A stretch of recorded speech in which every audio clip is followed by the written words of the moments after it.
The Bears-Jets wrap-up with Rex Grossman. That's tonight at 10. Howie, I love you! J-E-T-S, Jets, Jets, Jets! J-E-T-S, Jets, Jets, Jets!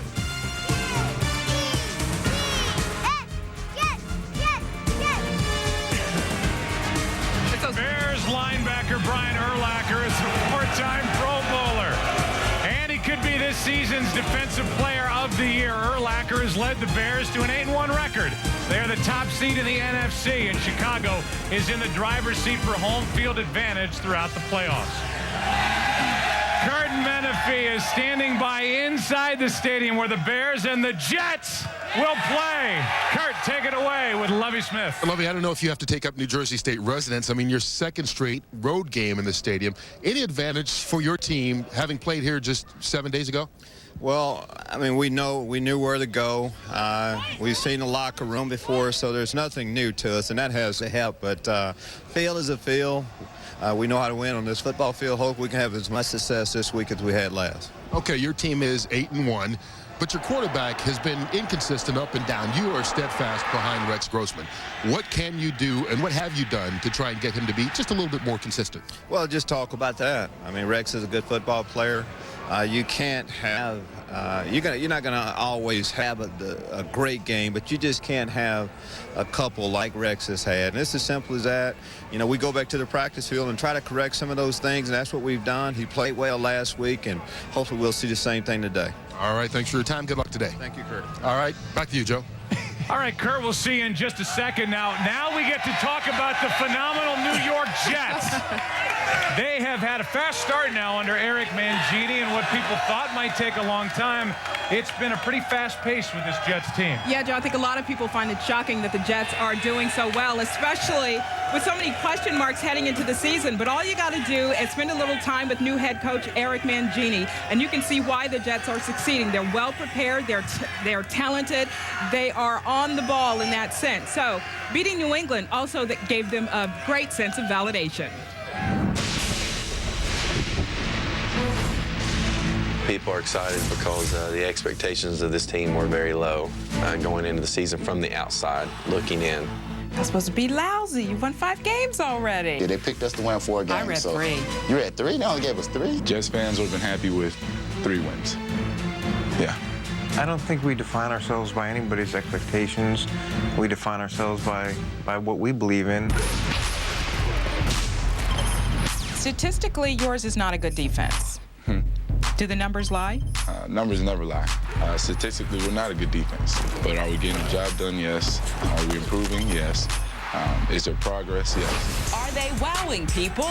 Yes. A first-time head coach guiding a franchise in rebuild mode with the trigger man coming off a second shoulder surgery to his throwing arm. I wasn't using my body effectively enough to throw the football. In what way? I was actually more of an arm thrower. That's why some of the out routes were diving. You know, the velocity's not as great as it can be. The relationship with his former boss ain't what it could be either. But Mangini's players seem to have his back. Although some vets have complained anonymously in published reports that the coach's rigidity can be off-putting. What would you say to that kind of stuff? I've become very close to a lot of different players, and I care about them deeply. And I think that the important thing is for us to make progress and to do what's best for the New York Jets, and I think there's a balance there, and you're always trying to strike a balance. It is a business, and you gotta love what you do. So I love playing football. Doesn't mean you have to be best friends with the head coach or any of the coaches. As long as you go out there, perform on Sunday.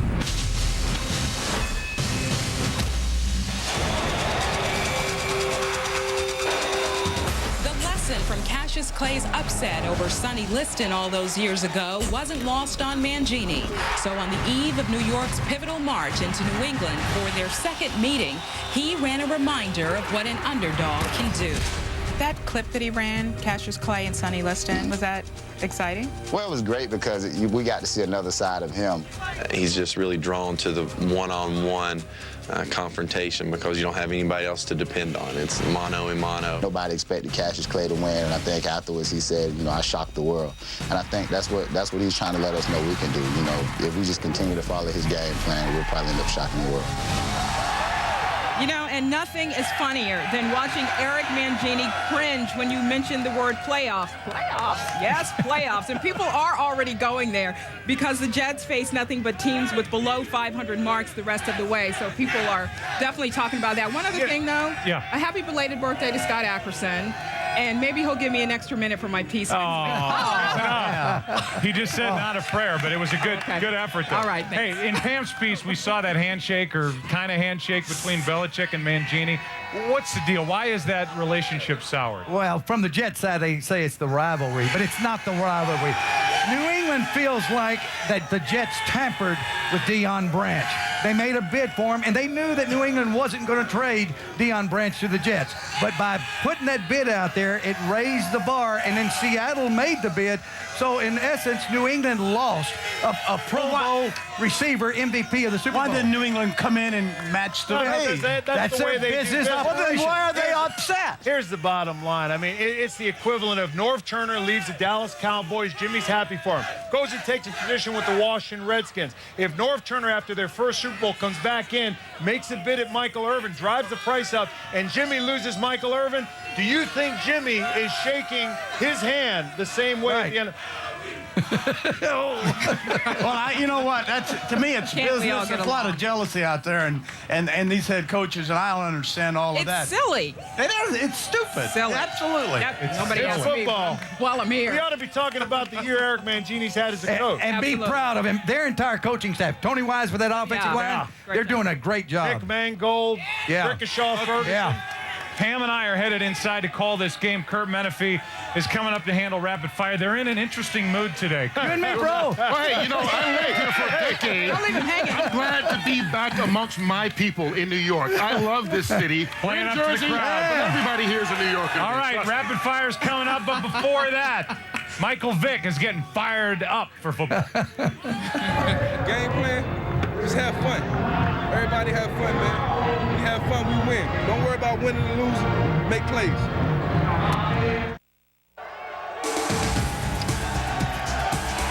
All my people are all ready. New Yorkers are ready for everything at all times. Trust me, but these folks getting excited because we are less than 15 minutes away from kickoff here at the Meadowlands. The Jets and the Bears, among many games coming your way today on the one and only Fox NFL Sunday. But, gentlemen, now it is time for everybody's favorite segment, Rapid Fire. And we Says who, Curt? Says me, because I get to do it. That's Curt and all his peeps. All my people. My people. All right, let's start in Kansas City. Now, quarterback Trent Green gets his first start since getting knocked out week 1 against Cincinnati. Do you agree that he should be the starter over Damon Heward? I don't have a problem with that. Anybody have a problem? Hey, he's cleared and he's healthy. Let him go. Everybody's saying because he doesn't have the wide receivers, because Gonzalez is hurt, let's wait. Trent Green is the better quarterback. That's bottom line. They made that decision. They went back to him. Yeah, the only question is, where is Trent Green physically and where is he emotionally? Well, how will he react to being hit that first? Howie, he's got a live arm. It's been resting for about a month. Well, let's start with that game then. What does that mean? He's got a live live arm. That means nothing. It's a live. Well, another guy on the other team, the Raiders wideout Randy Moss. Now, he's blaming all his drop passes this year on the fact that the Raiders are a bad team and that he can't get motivated. Look, do you care? And is he blowing his chances at the Hall of Fame after he retires? Is he playing this game for fun or is he playing it for money? He's got the money. He's got the money. And oh, he's not having fun. I mean, it's almost like Frank's piece, you know, him crying about things. Hey, there's a reason why he's got his drops. He's not focused on the ball game. Will it affect his Hall of Fame chances later on then? Will people remember this? Hey, you know what he's talking about getting traded? Nobody wants Randy Moss. Enough. Nobody Enough already wants Randy with Moss. guys like Randy Moss. Enough. Okay, we'll move on from Randy Moss and that. talk about the Seattle Seahawks. Their running back and last year's MVP, Sean Alexander, returns today to the lineup. Matt Hasselbeck probably back next week, but with the two of them back in the lineup, does that make Seattle the favorites in the NFC again? Well, I think it makes them the favorites in that division. I think you take it from there.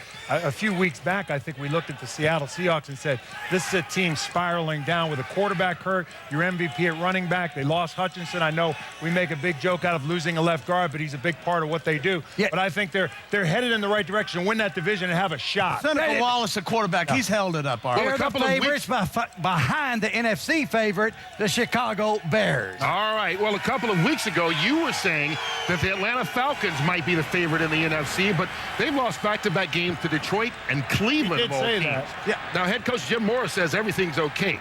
Do you buy that? And if his team collapses, does he get sacked? I think so. I think very much so. I think Jim Moore, the head coach. Let me say this.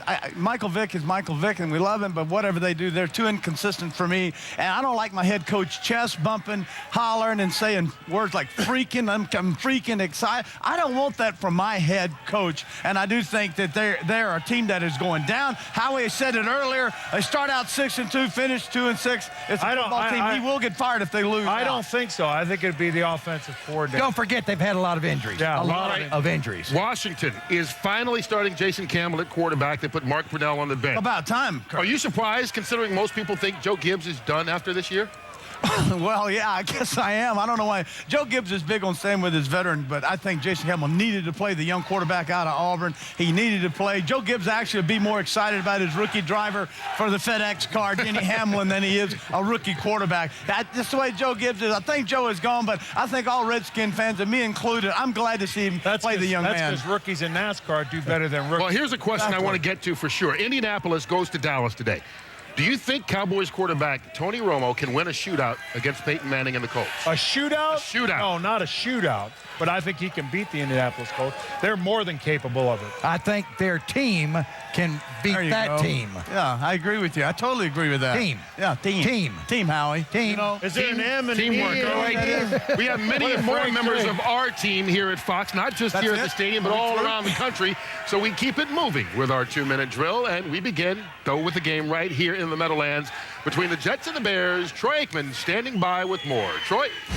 An interconference matchup here at the Meadowlands today between the Bears and the Jets, where both teams enter this contest with a great deal of confidence due to emotional road wins last weekend. As far as injuries are concerned, Bernard Berrien, wide receiver for the Bears, who did not play last week, will be suited up and playing today. My fantasy pick, the Chicago Bears defense. Dominant all season long. Expect the same here today. Now let's go to Miami and Tim Ryan. All right, guys, for as bad as Minnesota's passing game has been this year, they should get a shot in the arm today, getting Marcus Robinson back in the lineup. He leads their wide receivers in touchdowns, and he's missed 4 games this year. My fantasy pick, believe it or not, fellas, Joey Harrington. I expect he'll put up some good numbers today against this Minnesota defense. Now, let's go to Bill Moss. He's in Tampa Bay. Thanks. The story here in Tampa Bay is the Tampa Bay Bucs run offense, an historic staple of this franchise. They find themselves ranked 31st in this department, but today could be a good day because they're facing the Washington Redskins' 30th ranked defense. For that, I'm driving my Cadillac. That's right, Cadillac Cardinal Williams. He will be my fantasy pick. That's it from Tampa. Let's go to Charlotte with Brian Baldinger. All right, the story here in Charlotte is Pro Bowl left tackle Orlando Pace is out for the season with a torn tricep. In his place will be Adam Goldberg. So expect to see Carolina put Julius Peppers over the top of him to rush him quite a bit today. And that is my fantasy pick today, Julius Peppers. If your fantasy league doesn't allow defensive players, then take Steve Smith at wide receiver. That's the story here. Let's go to Moose Johnston standing by in Baltimore. Ray Lewis is out for his 2nd consecutive game, and his backup Mike Smith went on IR. That means Jarrett Johnson adds another position to his resume. He'll get the start at inside linebacker. It might be easier for me to tell you who's in the Atlanta Falcons lineup as opposed to who's out. Most of those guys on the defensive side of the ball, they're going to have their hands full today trying to slow down a Ravens offense, probably playing the best they have all season. And my fantasy pick of the day, I'm going with Todd Heap, the tight end for the Baltimore Ravens. Now let's head back to the Big Apple. All right, thanks a lot, guys. Great matchups all around today. Jimmy kicks off our Microsoft People Ready matchups. Coach? Well, this is a matchup that the Dallas Cowboys, they do not want to see. Marvin Harrison against Roy Williams. Cowboys have to prevent that from happening. Yeah, the Jets made a decision to rebuild this organization with 2 number 1 picks in the offensive line, Nick Mangold and Brickashaw from Virginia. Him against Alex Brown from the Bears today. Yeah, and I'm going to go quarterback versus quarterback. Tony Romo with the Cowboys played extremely well the last 3 weeks up against legendary Peyton Manning. What a shootout we got in Dallas. Not a shootout. All right, for more information Jimmy. on today's best matchups, simply go to foxsports.com/peopleready. And in case you're wondering, have these guys gone to Blockbuster or something? No. This is Ice Age 2. The DVD comes out Tuesday in your local video stores. But these folks don't have to wait. They're my people. Let's give them a Christmas present. You got a matchup? You got a matchup today? Oh, I'll give you one later on. You and me, bro. All these people who stand around get copies of the Ice Age 2 DVD so they can enjoy it during the holiday season. For those of you getting an early game, we'll get you out to the stadium and your kickoff coming up to this. Others of you, we will be right back here to get you all set later on in the afternoon. Chris Rose has the updates, and we'll see you at halftime.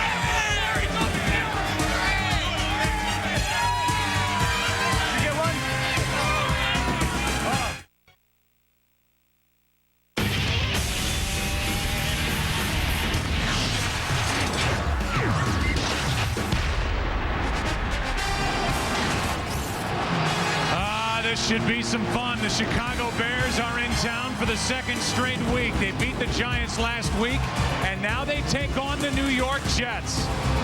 It's the NFL on Fox, and it's this matchup. Good one.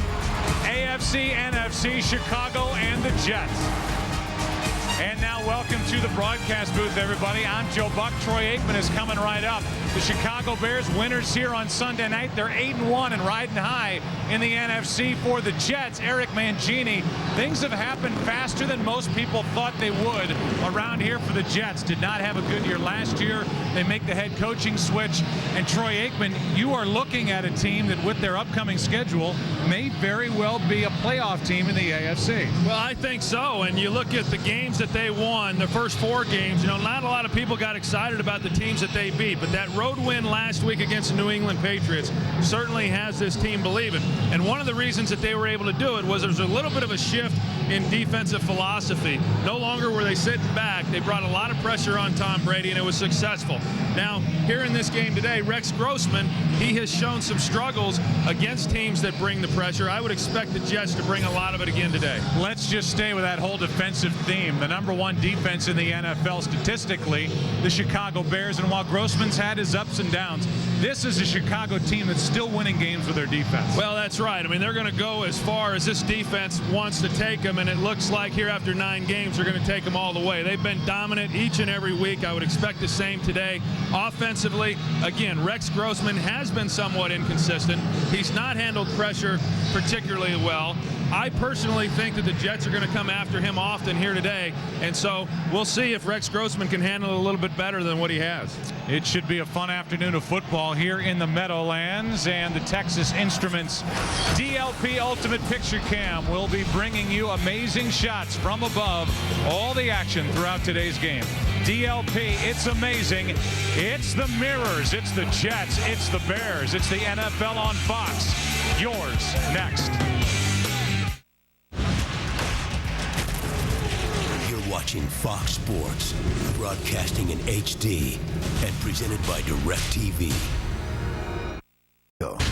Fox Sports welcomes you to the following presentation of the National Football League.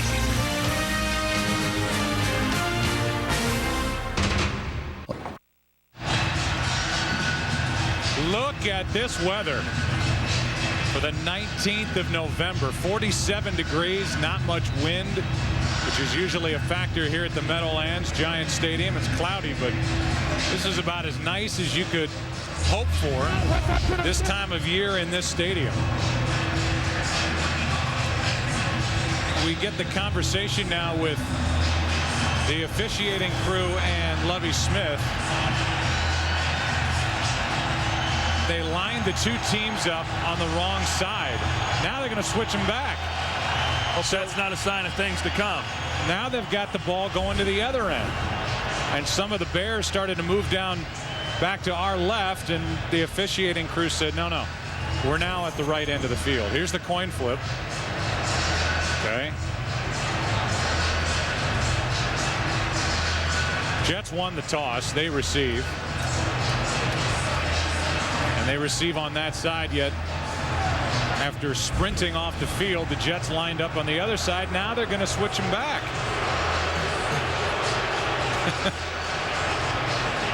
Okay, you played for a lot of years in this stadium. And I would say, is it fair to say that, I mean, the wind is not a huge factor right now? It can be as you go throughout the ball game, and I guess our referee, Gene Steratore, is going to get his sprinting in before the action starts. Yeah, I still don't think they're lined up the way that they wanted to be after the coin toss. I agree. Didn't we just see them, Gene Steratore, stand with his back toward the other end and say Jets receive on this side? That's right. Wow, what a start. Yeah, if you're a referee in this league, that's not the way you want to start off a ball game. Well, now that that excitement's over, Robbie Gould will kick it away. High and short. And on a bounce, it is taken by Justin Miller. And Miller, after that short kickoff, will give the Jets decent starting field position at their own 32. The offensive line, what a job that Tony Wise has done with this group. And in particular, two rookies, Nick Mangold at center, and then DeBrickashaw Ferguson, who was the 4th overall pick and left tackle. They've done a nice job. And the backs and receivers last week, Troy, was a good week and the best week for Kevin Barlow carrying the ball. Well, it was. Yeah, he started the season off. He was the guy who carried the bulk of the load. And then about week 5, Leon Washington, the rookie, took over. But Kevin Barlow got back in the action last week against New England, primarily because of the poor surface there.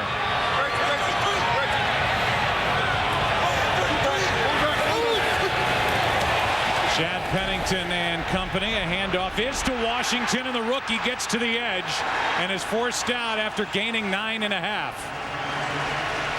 Danielle Manning on the stop, and Washington, as Lance Briggs got dinged up on that first play from scrimmage. Washington picked up 9.5, and it could be some of those rubber shavings that are inside this turf on this field and across all the field turf stadiums across the league. Some of that junk hopped up and got in his eye.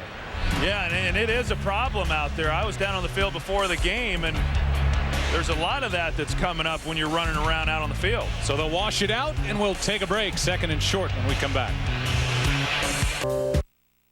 Fox NFL Sunday is sponsored by Southwest Airlines, proud sponsor of the NFL and official airline of Super Bowl 41. Well, there is no score. We've had one play from scrimmage. Lance Briggs has had the stuff washed out of his eye. He has to come off the field for a play. Pro Bowler from last year. And now it's 2nd down and less than a yard for the Jets. Their bigger back, Barlow. Behind Pennington. And on 2nd and 1, it's Barlow who is brought down in the backfield.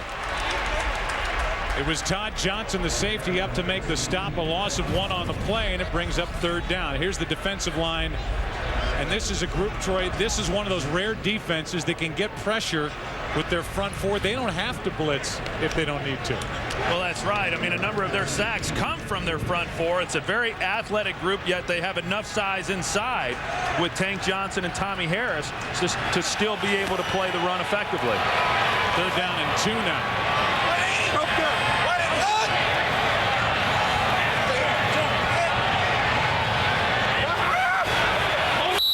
And a timeout. So what looked like a little 2nd down and less than a yard turns into a loss on that carry by Barlow, and now a timeout taken by the Jets.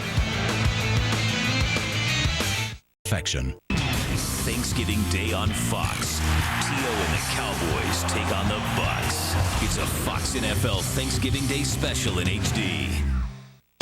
Fox NFL Sunday is sponsored by Bud Light. Refreshingly smooth Bud Light. Always worth it. A little stutter step here at the start. 3rd down and 2 for the Jets.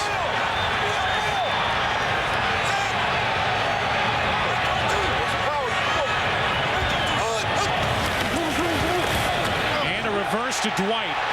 Tim Dwight with his great speed into Bears territory. Down inside the 35. 29 yards on a reverse on 3rd and 2. Yeah, and one of the reasons that it works is because Alex Brown, the defensive end, he has great speed coming off the edge, but he comes flat. He's expecting an inside handoff, but because he did come so flat, he did not contain the outside. Once Tim Dwight got to the outside, there was nobody that he really had to beat because Alex Brown was already taken out of the play.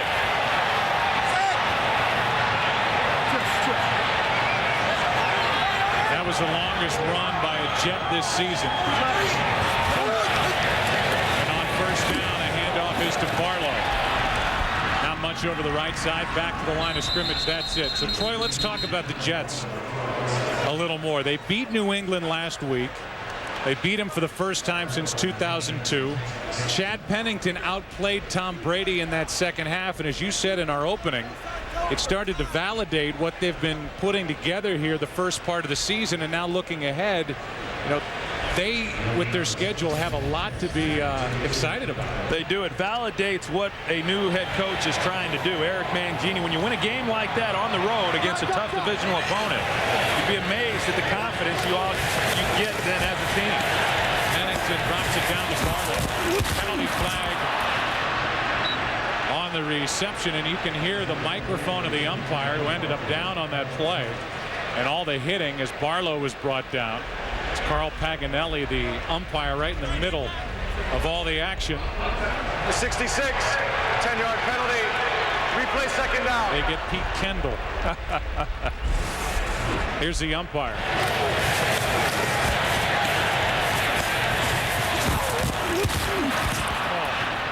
You know, there's been a lot of debate in recent years about the positioning there of the umpire because of these West Coast offenses and these crossing routes. They never expected a running back to completely gore the umpire in the chest. Next year, the umpires are going to be going saying, hey, get me out of here. Well, Carl's going to be sore tomorrow. Second down and 20.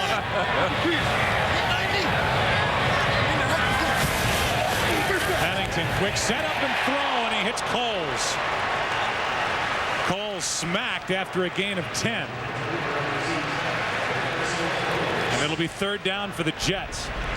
You know, Eric Mangini, he brought in a first-time offensive coordinator, Brian Schottenheimer, who had been with the San Diego Chargers. One of the things that have been implemented here with the New York Jets is this no-huddle offense. Most of the time when you go to a no-huddle, you only have about a half a dozen plays at your arsenal. But in this system, Chad Pennington can call any play that's in their playbook at the line of scrimmage. 3rd down and 10. Handoff to Washington. He goes nowhere. Swallowed up by Urlacher and Brown. A loss of 2. And it will be 4th down. And now a decision as Eric Mangini will send his punt unit onto the field. Ben Graham will check in. Yeah, that 3rd down call looked like something that maybe you're able to break and get a few yards on it and get yourself into field goal position. The Bears, I tell you, they're so disciplined. And they're so knowledgeable about situations, they weren't fooled by the play. It would be a 52-yard field goal try. Devin Hester will wait for the end-over-end punt, and it hops into the end zone. So instead of trying a 52-yard field goal, Nugent's career long is 49 yards. A punt. The Bears defense holds, and Rex and company will set up at the 20. We welcome you back. Giant Stadium in the Meadowlands. First down for the Bears and play action from Grossman.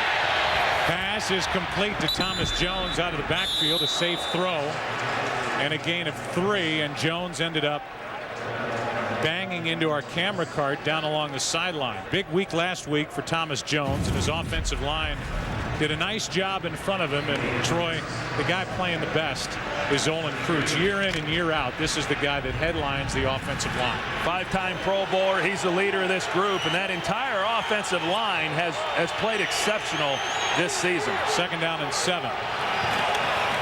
And the handoff is to Jones.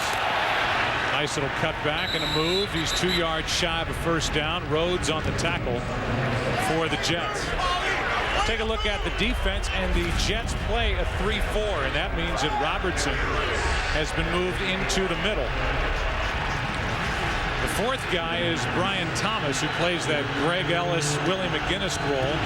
And there's the secondary with Drew Coleman, a rookie, getting the start.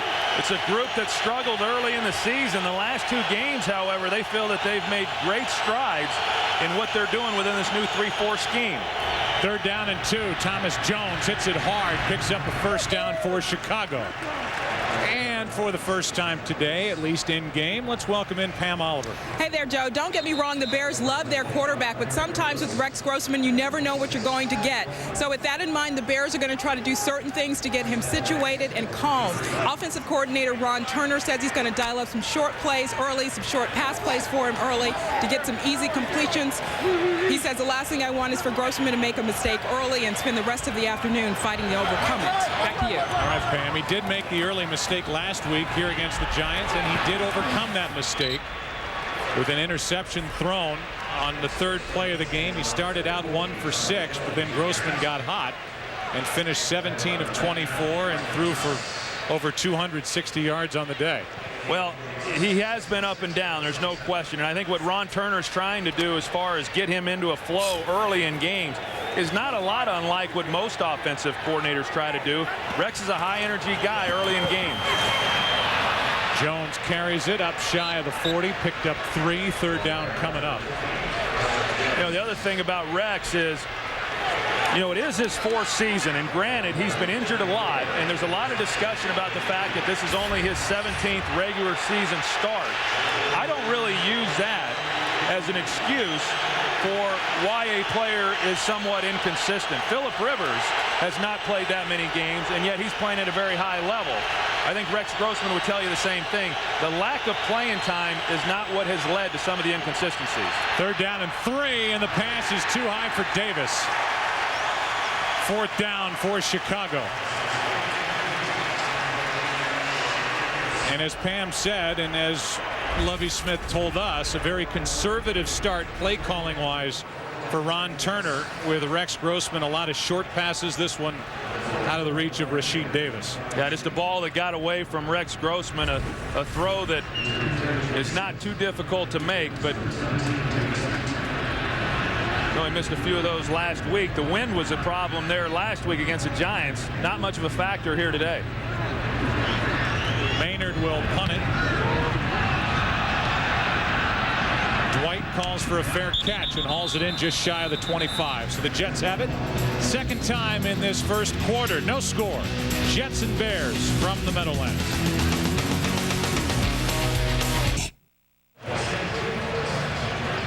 The defense for the Jets will take a rest.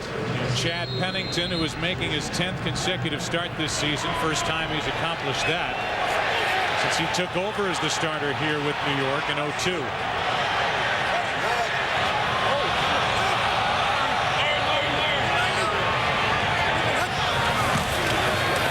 Handoff is to Washington, right up the gut, first down at the 40.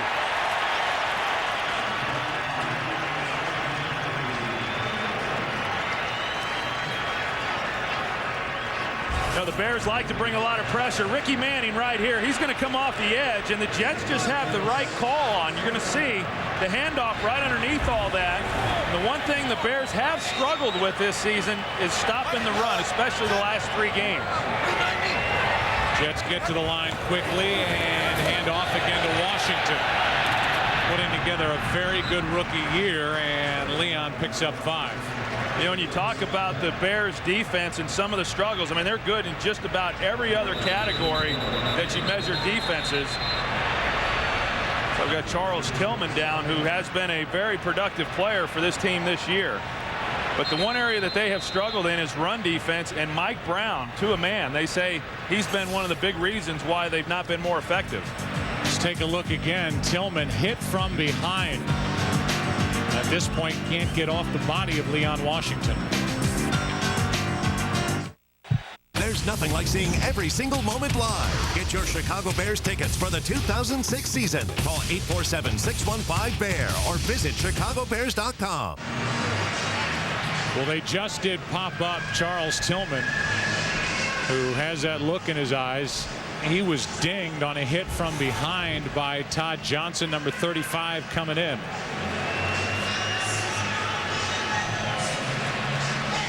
And you wonder if he got knocked out and then was just laying there on the body of Leon Johnson, as you see the helmet to helmet from his teammate Todd Johnson from the backside. Well, yeah, and you see the neck snap, and usually when concussions occur, that's what happens. Charles Tillman going one way, and then because of the hit from Todd Johnson from the other side, that's where you get the whiplash effect. Last week, Plexico Burress challenged Tillman and these defensive backs for Chicago with words, and Tillman stepped up. He played well, and if you ask Lovie Smith, he'll tell you he's played well all year. He has, yes. He played very well. He put a lot of hard work into the offseason and throughout training camp and then all season long on his fundamentals, his technique. He's played exceptionally well. As you mentioned, did a great job last week against Plexico Burress. Generally, he does not go and shadow the team's best receiver. He did that last week. Maybe it had something to do with Plexico calling him out. But Plexico holding him only to 4 receptions. This is Cedric Houston. And Houston picks up 2. Ricky Manning on the stop. 3rd down for the Jets. So the Bears, while they lose Tillman for a while, who knows how long, have Ricky Manning Jr. they can bring in, and he's been a nice addition to this Bears team. Quick paced offense for the Jets.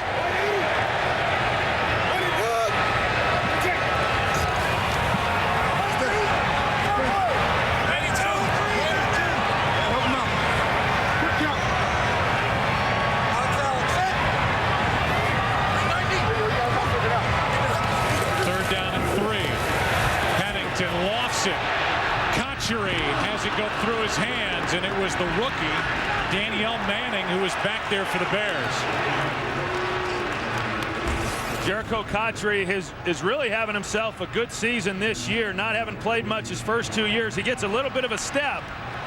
Ball just a little bit underthrown. Some pretty good action underneath in order to give the one-on-one matchup with Cotchery on the rookie. Just weren't able to connect on the play. Devin Hester waiting for the punt from Graham. And Graham booms it into the end zone. 53-yard punt, but again, the Chicago Bears will start at their own 20. Here at the Meadowlands, no score. Conservative start for each offense as we have 5.5 left in this first quarter. No score.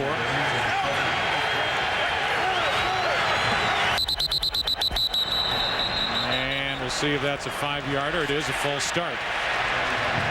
False start. Offense, number 63. 5-yard penalty. Still first down. The last possession.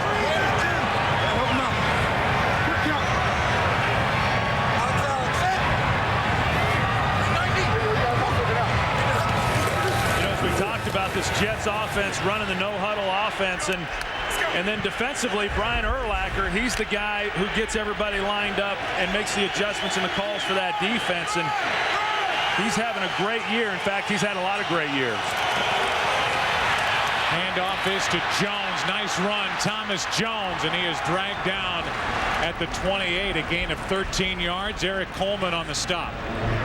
And how tired are you of reading about how overrated Brian Urlacher is? I know Lovie Smith is, because he is the heart and soul right in the middle of the league's #1 defense. Yeah, and what did Lovie Smith tell us the other day? He said, whatever the highest honor is you can pay to a player, that's what I would say about Brian Urlacher. He's the franchise, and he's the face of this team. A real leader. 2nd down and 2. Thomas Jones, and why not? Off to a hot start, picks up 5 and a first down. Andre Dyson on the tackle for the Jets. You know, Thomas Jones, he really is an impressive back. I think people fail to realize he was a 7th overall pick back in 2000 by the Arizona Cardinals. He's got great quickness, and he's got great vision. You see there, he just slides out to his right, and because of his quickness and burst, he's still able to get into the hole and pick up good yardage. Bears have run 8 plays. Thomas Jones has touched it 7 times, including this play. throw and completion. Quick tackle by Victor Hobson, a loss of 2 on the play. Second down at 12. This offensive line also for the Chicago Bears playing very, very well. Their offensive line coach, Harry Heastand, came in last year when Ron Turner was named offensive coordinator. The two of them worked at Illinois University when Ron Turner was the head coach. Prior to Harry Heastand coming in, this was an offensive line that gave up 66 sacks. Last year he cut that in half, only gave up 31. Second down and 12. Grossman in trouble, finds Muhammad, and he's got nowhere to go. First guy there was Eric Barton, our first game break, and that means Chris Rose will talk at you. Chris. Hello, Joe. Down in the Bayou, Saints with a little trickery. Flea flicker, Drew Brees. Look at this perfect throw to Joe Horn. 72 yards, his longest catch in 7 years, has tied the game against the Bengals. Back to Joe, Troy, and Pam. Well, it looks to me like Drew Brees' shoulders well, and that's a pretty big ball game down there in New Orleans between those two teams. Cincinnati, a tough loss last week. The Saints lose, need to get back on track. Quick throw, and it's batted down. Ellis celebrating after getting his hands up, and it's 4th down for Chicago. And you can just see it week in and week out. This Jets defense getting more and more confidence within the scheme that they're using. Remember, prior to Eric Mangini coming in as head coach, this was a defensive scheme that ran a 4-3 personnel, and now going to 3-4. They've had to make adjustments, but they've done a good job. Another punt from Maynard, with Dwight waiting for it. Tim Dwight calls for a fair catch, and it almost sailed over his head. 42-yard punt, no return. We look at the season review for the Jets. Eric Mangini in his first try, the 35-year-old head coach, points the team in the right direction. Chad Pennington has shouldered the load after making just 3 starts last year. Bad rotator cuff. Curtis Martin lost for the season. A running back tandem steps in of Barlow and Washington, and the Jets end the Patriots' dominance win in New England for the first time in 7 tries against the Pats. And they could have very easily have beaten the Indianapolis Colts a few weeks back, and then they lost to Cleveland, a game in which they probably should have won that game also.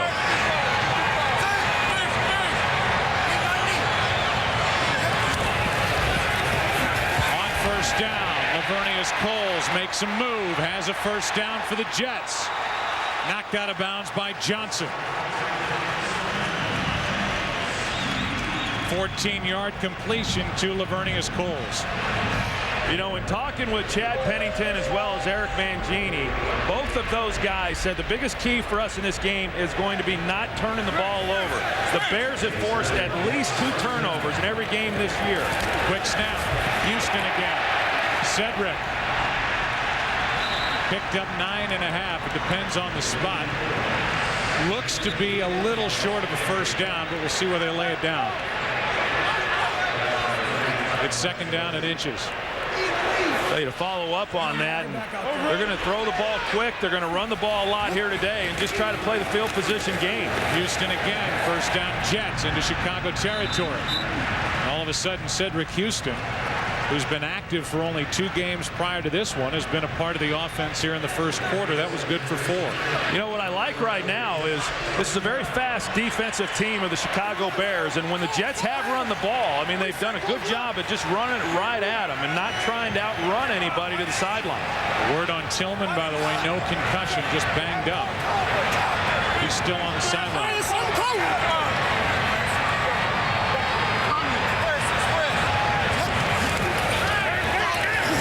Sets up, finds Coles.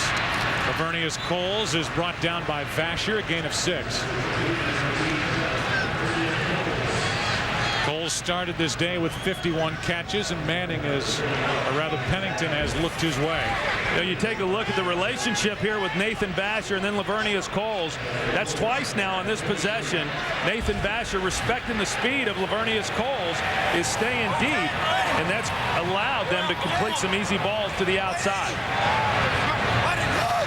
This time he's up in press. Second down and 4. Washington carries it, and he's brought down by Briggs. That'll bring up third down, a loss of 3 as Lance Briggs came through and made the play in the backfield. You know, Lance Briggs, I know he oftentimes gets overshadowed by Brian Urlacher, but Lance Briggs, I know going into last season, Lovie Smith said that he fully expected him to have a year to where he became a household name. And he had a great year, made his first Pro Bowl. I don't know that he's a household name yet across America, but he certainly is a household name among NFL people. Third down and 6.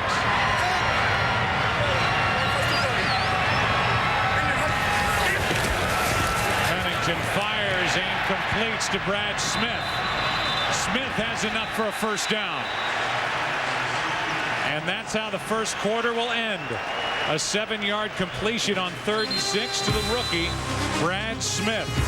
No score, Bears and Jets. Back after this. Take a look at the yardage in the first quarter. We start the second. Jets have been able to run the ball on Chicago, and if there's been any problem with this Bears defense the last 3 weeks, it's been stopping the run. They miss Mike Brown, the strong safety who went down in the Arizona game. Handoff is to Houston again. Right through this defense, and Cedric Houston has enough for another first down. All of a sudden, the Bears can't stop the run. Well, watch the fullback here, James Hodgins, who's playing for B.J. Askew. He leads the way, and then you see the cut right off of that by Cedric Houston. He follows his lead blocker into the hole, and then as soon as the contact's going to be made with the linebacker, he makes the cut. Some good vision right there by Cedric Houston. Askew out with a foot injury, inactive today. A toss to Leon Washington, and he is swallowed up by Urlacher. Urlacher and Briggs were out there for Chicago, and a loss of 4 on that toss to Leon Washington. Yeah, and here's why it didn't work. Nathan Basher, you don't find many corners who are going to come in and force the issue like he does. 31, he takes on Hodgins, the fullback, and as soon as Leon Washington has to leave his feet, the play's over. That's one thing about Lovie Smith corners. Wherever he has been, they've been physical tacklers. Saw Tillman come back into the action. 2nd and 14. Houston again. Third down coming up as Cedric gets it to the 25, picked up 6. Briggs another tackle, and he's been busy in this first half. Yeah, and you talk about the problems that the Bears have had in run defense. That's really the only thing about their defense that they have struggled. They're giving up over 4 yards a carry in the running game. Have given up 3 straight 100-yard rushers in recent weeks.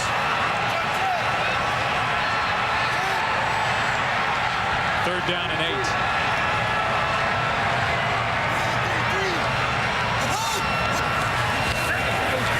Quick setup and throw, and it's Dwight over the middle. First down at the 10.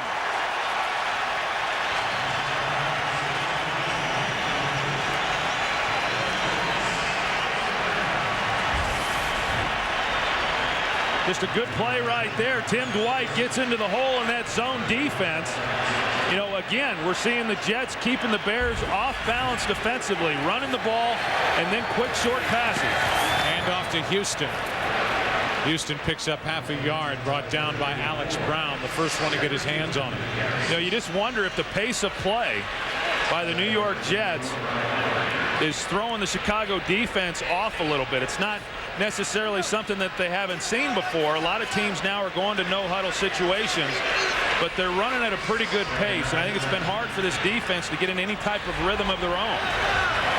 Brian Schottenheimer, the offensive coordinator, first-time offensive coordinator, has done a good job with this offense all season. Second down and goal, and the handoff. Barlow had a rushing touchdown last week against the Patriots. Good for 4 there. Johnson on the tackle, 3rd and goal. You know, I asked Mangini why he hired Brian Schottenheimer to be his offensive coordinator. He said he wanted someone to come in and bring in an offensive system that was from the family of the San Diego, Kansas City, St. Louis systems, because it's the offenses that gave him problems the most when he was a defensive coach.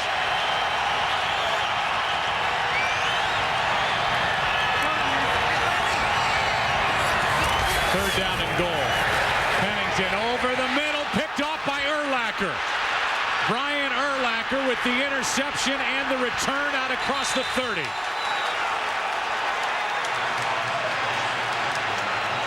A rare red zone mistake for Chad Pennington. Something he has been very good with in his career with the Jets. Threw it. Urlacher tipped it to himself, hung on. The interception, and the Bears take over. Fox NFL Sundays, sponsored by the all-new 2007 Wrangler Unlimited, a new species from Jeep. By WWE SmackDown vs. Raw 2007. Don't just watch it, live it in stores now. By Citizen Watch. And by Taco Bell, think outside the bun. 28th takeaway of the season for the Bears defense, number 1 in the NFL. The handoff to Benson. And Cedric Benson is good for 7, and we go back to the interception. Yeah, take a look at Coles here. It looked like he might have had a shot right to the corner of the end zone had Chad Pennington have seen him, but he was not working that side of the field. He comes back. He's working inside, and as you're going to see, Brian Urlacher just reading his eyes the entire way and gets a good break on it. And that's the guy that Chad Pennington just is unable to see. Then at the end of the play, Lavernius Coles telling Pennington he was open. The interception, and now a handoff to Benson. And Benson, who has been held on the bench for the most part, is good for 14 yards. Thomas Jones has kept Cedric Benson on the bench, and there are the numbers for Pennington. Only 2 interceptions now in his career in the red zone. Yeah, he's been historically outstanding down in the red zone. I think that to go back to the Lavernius Coles, down in the red zone, everything happens so quick that it's impossible to see everybody on the field. You almost have to predetermine where you're going with the ball. Grossman with time over the middle finds a wide open Berrien, who gets hit by Chatham.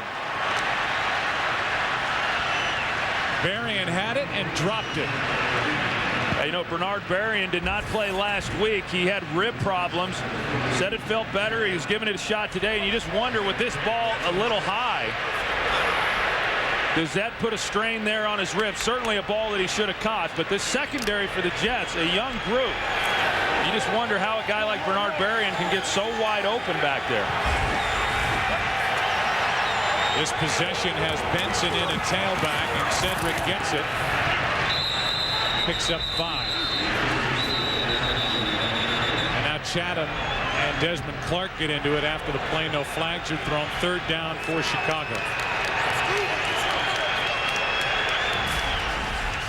Don't forget, you can join us on Thanksgiving. We'll be in Dallas for the Tampa Bay Buccaneers and the Dallas Cowboys. On the air at 3:30 Eastern, 12:30 Pacific on Thursday, Thanksgiving Day. 3rd and 5, Chicago.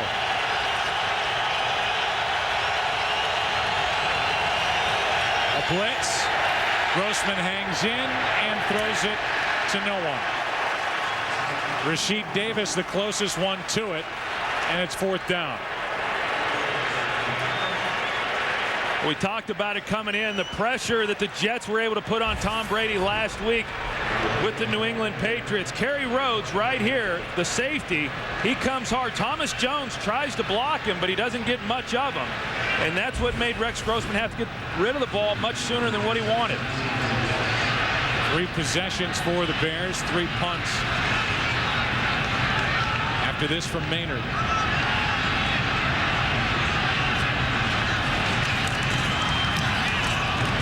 Trying to down it inside the 20. And it's into the end zone. So now the Jets will have it at their own 20. We'll take a break. Chad Pennington and the Jets offense. Coming off that interception, back to work. No score.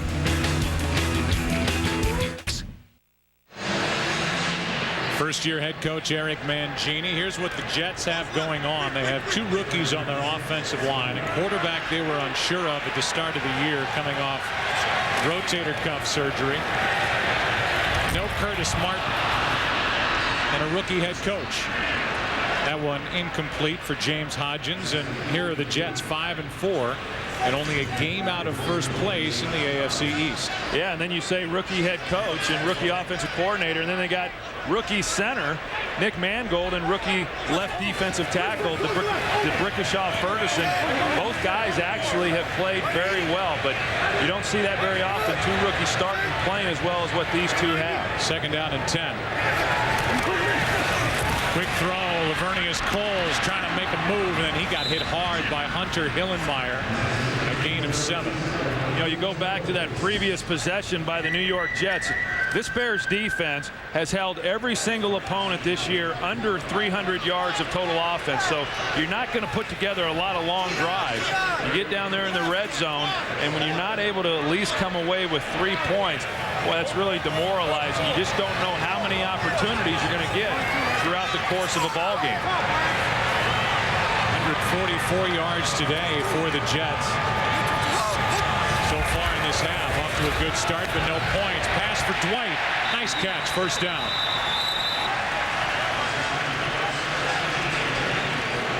Danielle Manning, the rookie safety, was there defending, and Tim Dwight, with that good quickness, made the catch, dragged his feet. First down. Yeah, you know, I've always liked Tim Dwight. He's another one of the New England Patriot players that came here with Eric Mangini, but also played, you know, with the San Diego Chargers. He's always had a role within a system, and he's always played well when he's gotten his opportunities.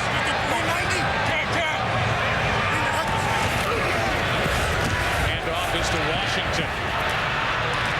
Trying to do as much as he could, and Washington loses one. Lance Briggs in on the stop. I tell you what, Joe, Lance Briggs comes up, and I will tell you, he's going to be right over here. And he comes up, actually he's on the other side, I'm sorry, but he comes up and absolutely nails Brandon Moore. Won't show up as a tackle, but what a collision that was. Loss of 1 as a result. Second down and 11, and a timeout is called by Chicago on defense. They're just trying to catch their breath with the pace that the Jets have set. No score. Fox NFL Sunday is sponsored by Visa. Go on, live life, and remember that no matter what it takes, life takes Visa.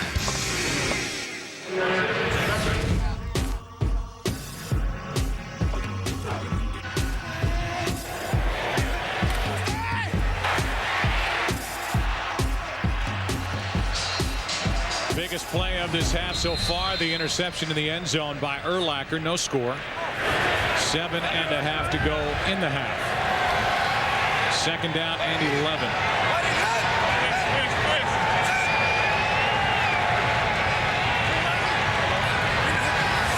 Blitz from the Bears, and a toss to Washington, tripped up, and what a good play by the rookie Mark Anderson. He saved what might have been a big play as he knocked down Leon Washington. Yeah, Mark Anderson, now he does what Alex Brown did not do earlier in the game. He's able to hold containment and makes a good play there on Leon Washington. Lance Briggs hits it right up inside. It looked like they had a good call on to get away from the pressure, but a good play by the rookie Mark Anderson. 7.5 sacks for Anderson, the 5th round pick out of Alabama. 3rd and 19.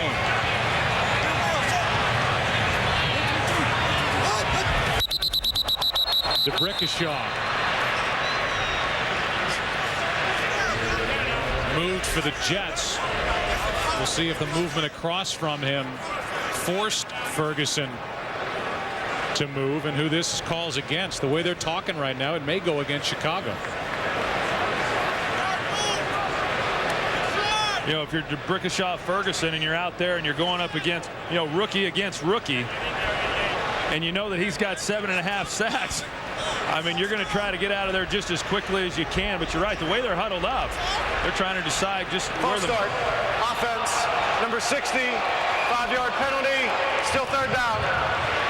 I've always felt that it's really hard. You're going to take a look at him. Here's D'Brickashaw Ferguson, number 60. And there's the movement, and a good defensive end like Mark Anderson, as soon as they see movement, they're coming off the ball. But I've always felt that the offensive line is always at a tremendous disadvantage. One, they're not as athletic as a defensive lineman, and they're having to go backwards, whereas a skilled defensive end rusher is getting to run forward. Right now the Jets are going backward, 3rd down and 24.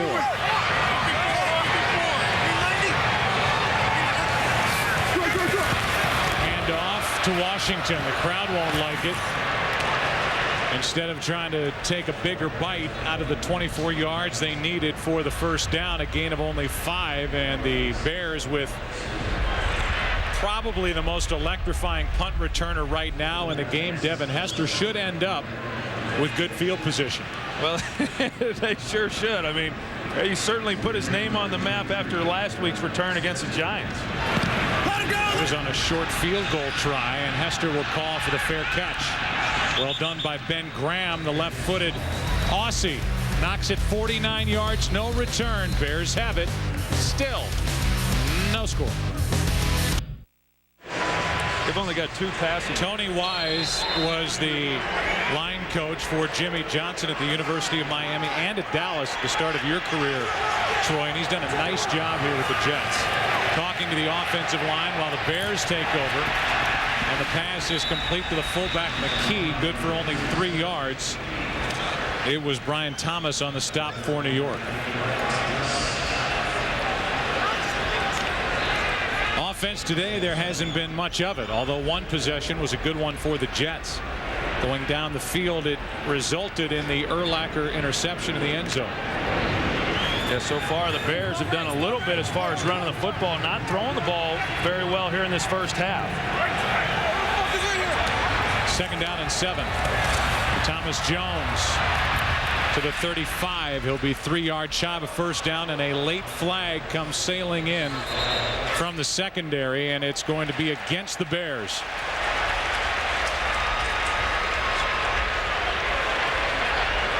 Might have been a block in the back. It was a 4-yard pickup, but this will be marked off against Chicago. Illegal block in the back. 87 offense. 10-yard penalty. Replay 2nd down. Well, and that's Musa Muhammad. The push there.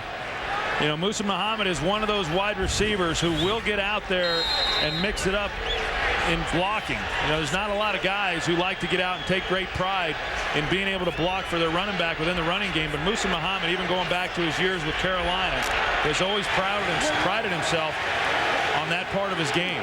Probably one of 3 real good ones in the league. Keyshawn Johnson and Hines Ward are 2 others. 2nd down and 14. Pressure, a sack. It was Rhodes. And he pounded Rex Grossman back at the 15-yard line. Loss of 8. Well, what you're going to see is John Gilmore, 85, the tight end. He's got Kerry Rhodes, but Kerry Rhodes, with his speed, is just able to get around the corner. It's no wonder that Rex Grossman got sacked, because he was expecting that to be picked up. 4th of the year for Kerry Rhodes. Well, he is an exceptional blitzer, and he's gotten to do more of it here in recent games, and you can tell by his expression that he enjoys it. 3rd and 22. Play clock is at 0. Chicago took a timeout. We'll see if they got it in before the delay of game penalty. Well, if I'm Chicago, I'm hoping I didn't. I always think you waste timeouts when you're talking about this down and distance. Offense. Number 8. 5-yard penalty. Still 3rd down. They have not charged a timeout, even though initially that was the call. So put it back on the board for Chicago.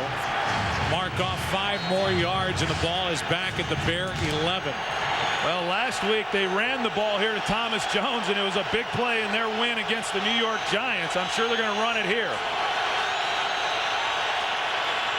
It is Thomas Jones again. This time, as the ball pops out, they're calling that a fumble, and the Jets have recovered. The call on the field is fumble, and it was Kerry Rhodes who came away with a football. Thomas Jones is saying throw the challenge flag that he was down before the fumble. Well, look live that the question is, his knee is down. Now, was the ball coming loose? It looked to me like it was. I agree. There it is, the third down run, and you're able to pick up some really positive yards to give your punter a great position then to punt and pin the New York Jets back on their own end of the field. The ball comes out. And now they'll be at the mercy of replay. Well, it doesn't look like they're going to even challenge it. It would have to come from the sideline, and now it will. Everybody was just kind of waiting for Lovie Smith to throw the red challenge flag. I agree with you, Troy. It looked like the ball was starting to come out just before the knee was down. Yeah, I think so. And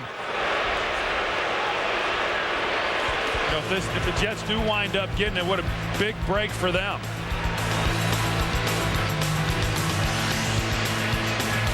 Take a break, come back and get the call.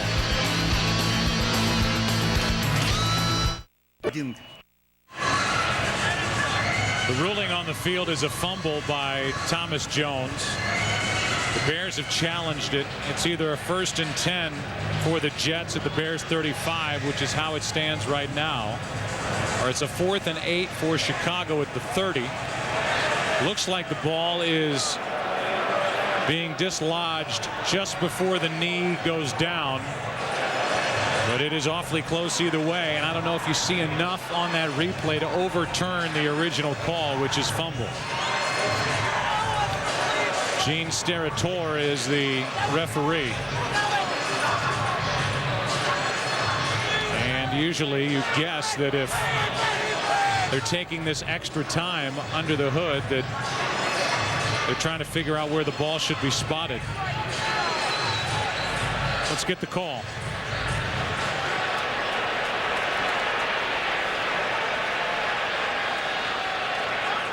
After review, the ruling is the runner was down by contact. It will be Chicago's ball on the 28-yard line on the right hash mark. Chicago will not be charged a timeout. Wow, that is a huge turn of events. And watch the ball start to come out, I would say, an instant before the right knee of Thomas Jones hits down. Either way, there was enough evidence, according to Gene Steratore, to overturn the call on the field. Well, I didn't see anything there that warranted overturning the call. It just goes back. I'm not big on this whole instant replay and challenges in the system that we have currently. But if there's got to be indisputable visual evidence in order to overturn a call, I didn't see it there. I'm with you. And you're with Terry Bradshaw, who on Fox NFL Sunday today said he too is against instant replay. Now 3:44 to go in the half. And instead of the Jets having it at the Chicago 35, 1st and 10, it's a punt from Maynard, who gets off a beauty. Tim Dwight back inside the 15-yard line. On the return to the far side of the field, and Dwight can't make it out to the 30.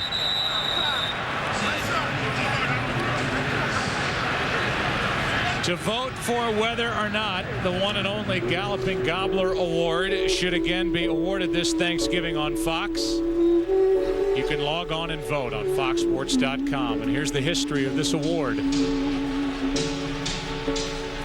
Emmett, a recipient inspired by the body of our buddy Chris Collinsworth.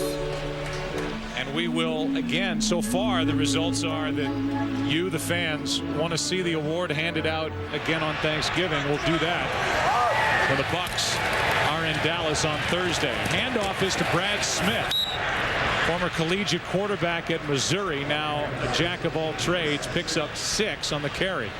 Yeah, Brad Smith, I mean, he is a jack of all trades. He plays quarterback, wide receiver, and running back as a rookie within this offense. Most rookies can't learn one position. He's learned 3. Doesn't come as a complete surprise. They were saying that he's 12 credits shy of getting his master's in economics.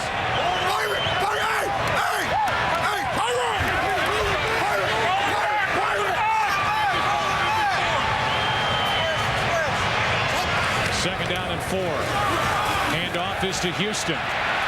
And Cedric is wrapped up a yard shy of a first down by Urlacher. Picked up 3. 3rd and 1. Well, there's a lot of screaming and yelling going on before every snap, and it's Pennington on one side and Urlacher directing the defense on the other. That's a pretty good chess match between those two guys, and that's a good look right there on Brian Urlacher and the speed that he has. When he came into this league, he was a safety in college. He made the transition to middle linebacker, and he's able to use some of those skills. We saw it on the interception down there in the red zone, but he also has the great speed to get to the edges. And the penalty flags fly prior to the snap. It'll be a false start and turn it into 3rd and 6. False start. Number 87 offense. 5-yard penalty. Still 3rd down. Lavernius Coles, the old wide receiver false start, which you love, Troy. Yeah, I've never understood why a wide receiver would ever be offsides when all they've got to do is really look down the line of scrimmage, at the ball. And, you got 3rd and short. Now all of a sudden you look at 3rd and 6. That's tough against any defense. It's monumental when you're playing the Chicago Bears. We are at the 2-minute warning here at Giants Stadium. 3rd down and 6 for the Jets. When we come back, no score. Fox NFL Sunday is sponsored by the new AT&T. Your world delivered.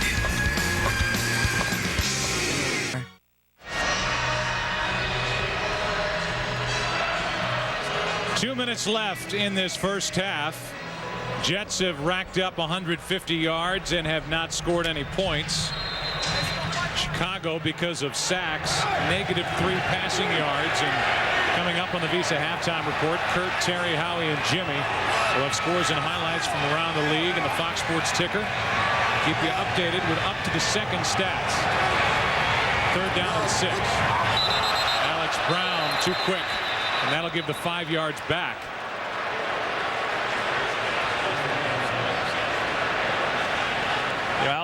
Alex to the quarterback. Number 96 defense. 5-yard penalty. Still 3rd down. I tell you, these defensive ends, when it's passing situations on 3rd downs, they cannot wait to come off the edge. Alex Brown, who had a big game last week against the New York Giants with 2 sacks, well, he was really upset with himself too. It's hard to hold in there in that stance when you know the ball is getting ready to be snapped at any moment. The bigger jump you get on it, obviously the better opportunity to get to the quarterback. So back to 3rd and 1, and Houston is the tailback behind Hodgins.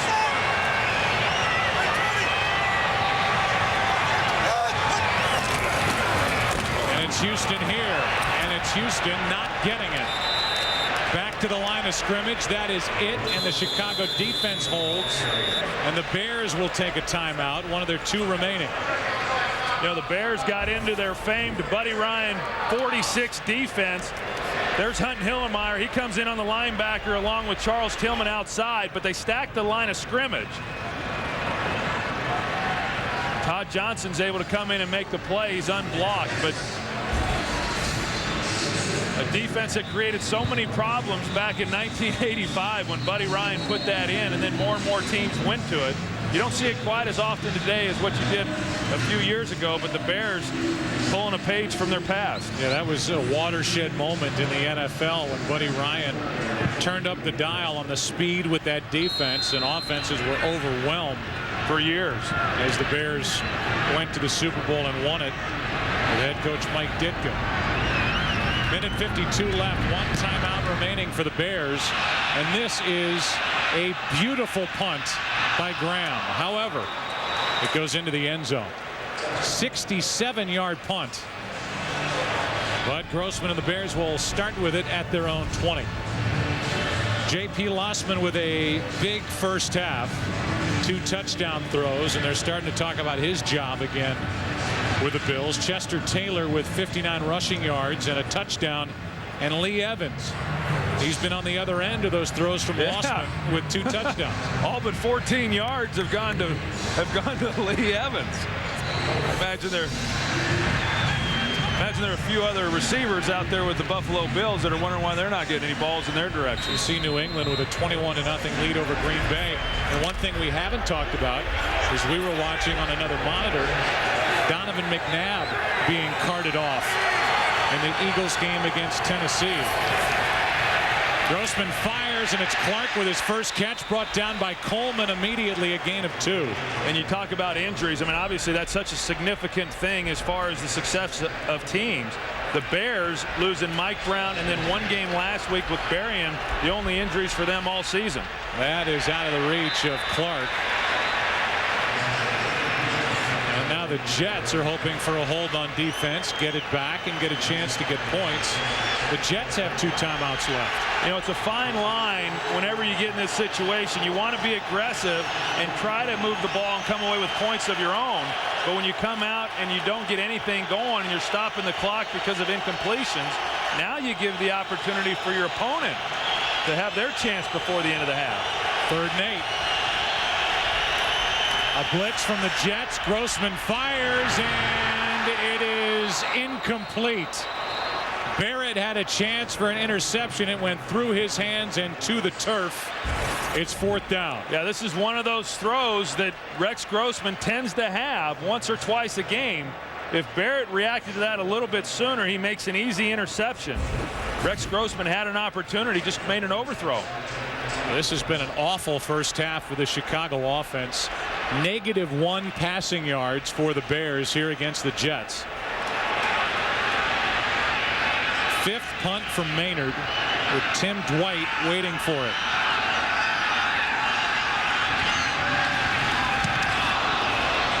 Beautiful punt. Dwight from inside the 20. Runs away from Justin Gage. Good return by Dwight, and decent field position at their own 34 with 1:01 left for the Jets. A 60-yard punt and a 16-yard return by Tim Dwight. Troy, along with having a very good defense for the Bears, they feature outstanding special teams, and the same can be said for the Jets. If we're going to be in a low-scoring game, special teams could have a lot to say with who wins or loses, and these are 2 very good units going at each other. That's right. I mean, oftentimes when you do get into a game like this to where defenses are playing well, offenses aren't moving the ball quite as well as what you'd like, special teams is the deciding factor in field position, which can sometimes ultimately give a team points. So far in this half, 10 total possessions, 9 punts, and 1 interception. And 1 big officials review. Here is a ball that is nearly picked off in the direction of Baker and off the hands of Lance Briggs, who almost stepped in front of it. That was a dangerous throw there by Chad Pennington. It looked like Lance Briggs could have very easily gotten underneath that throw. Trying to work Chris Baker, who's their 3rd leading wide receiver. 2nd down and 10.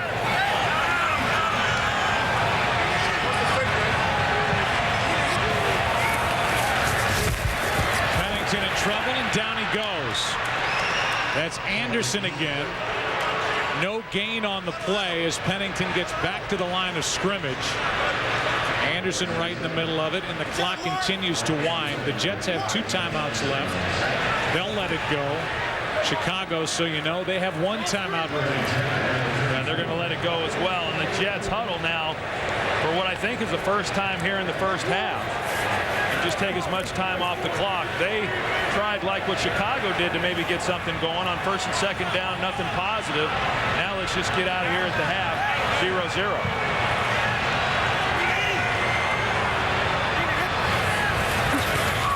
Off to Washington. The Jets want this half to end 0-0, and it will. This is the 2nd scoreless first half in the NFL this season. The other, week 2 on Monday night, Pittsburgh at Jacksonville.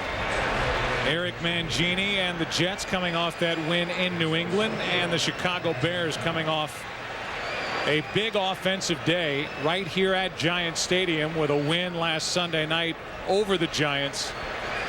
A whole lot of nothing. Nothing after 1 half of play here in the Meadowlands. We'll come back here after a break. Visa Halftime Show is coming your way here at halftime.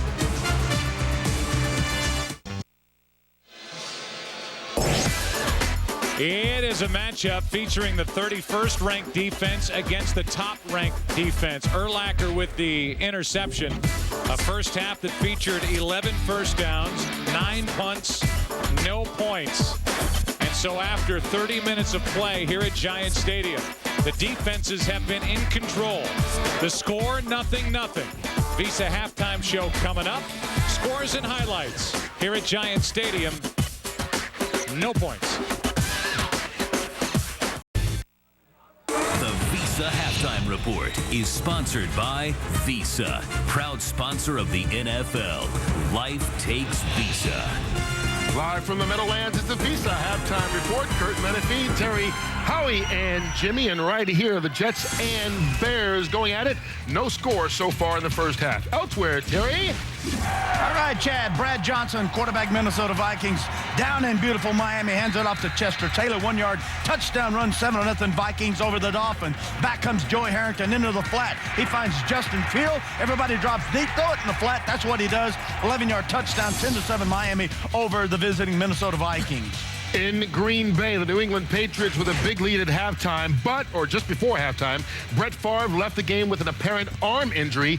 Aaron Rodgers is now in the game quarterbacking the Packers. Down in Tampa, the Washington Redskins and Buccaneers all even at 3 at the break in that one. Now, let's go to Baltimore. Let's go. Let's go on. Let's go, baby. All right, Ray Lewis, you can't play, but you're a heck of a cheerleader. He watches Michael Vick of the Atlanta Falcons rolling, hitting Michael Jenkins. 13-yard touchdown strike. Falcons on the road lead the Baltimore Ravens 7-0. Can't play because of injury. That's what you meant. Well, okay. All right. All right. Rams at Carolina. Jake Delhomme. Cajun rifle, cornerback, running man-for-man with Steve Smith. Underthrow it. That's what Delhomme does. Advantage receiver, 62-yard strike. 10-0 Panthers over the St. Louis Rams. Cincinnati down in New Orleans. Carson Palmer, quarterback, Bengals back, play action.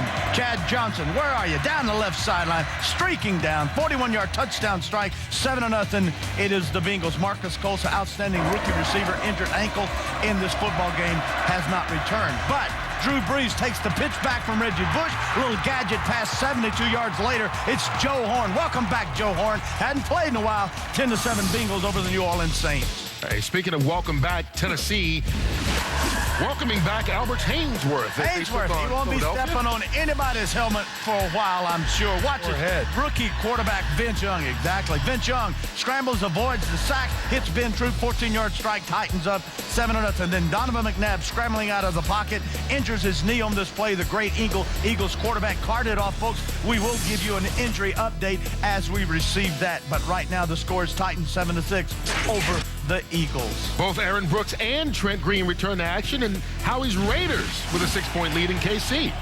All right, Lee Evans down the left sideline. J.P. Lossman out of Tulane hooks up with Evans on an 83-yard touchdown strike. 205 yards receiving in the first quarter for Evans. Exciting football game. Buffalo 17-14 over the Houston Texans. And Cleveland trying to win back-to-back games for the first time since 2003. Ben Roethlisberger's 3 interceptions helping. It's 10-0 right now at halftime. And we are done with the National Football League today. It's the exclusive debut of the latest BCS standings. A big shakeup in the works.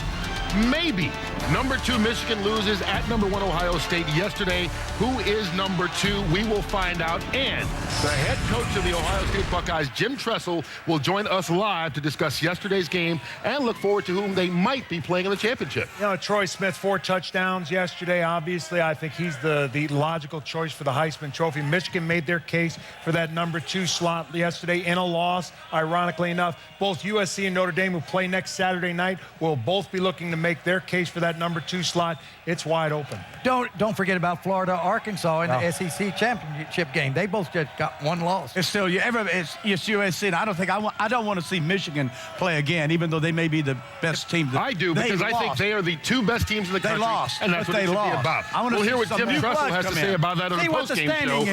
Second half of your NFL game coming up next. 30th. Fox News Chicago, the most powerful name in local news. Every single moment counts. Every single play matters. And there's nothing like seeing every single thing live. And down he goes! Touchdown Bears! Oh yeah, baby!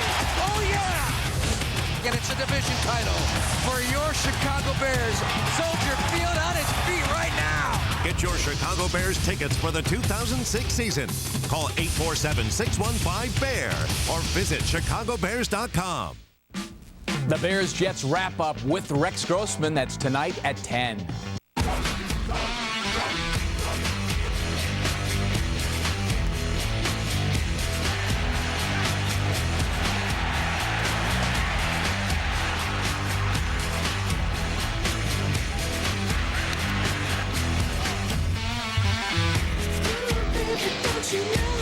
Defense, defense, defense, or a lack of offense. Either way, no score after a half here at Giant Stadium. The scoring summary looks like that. Nada. What have we seen here? I mean, let's look at it from Chicago's perspective first. They have the win over the Giants. They have this game. Now they've got a game coming up at New England.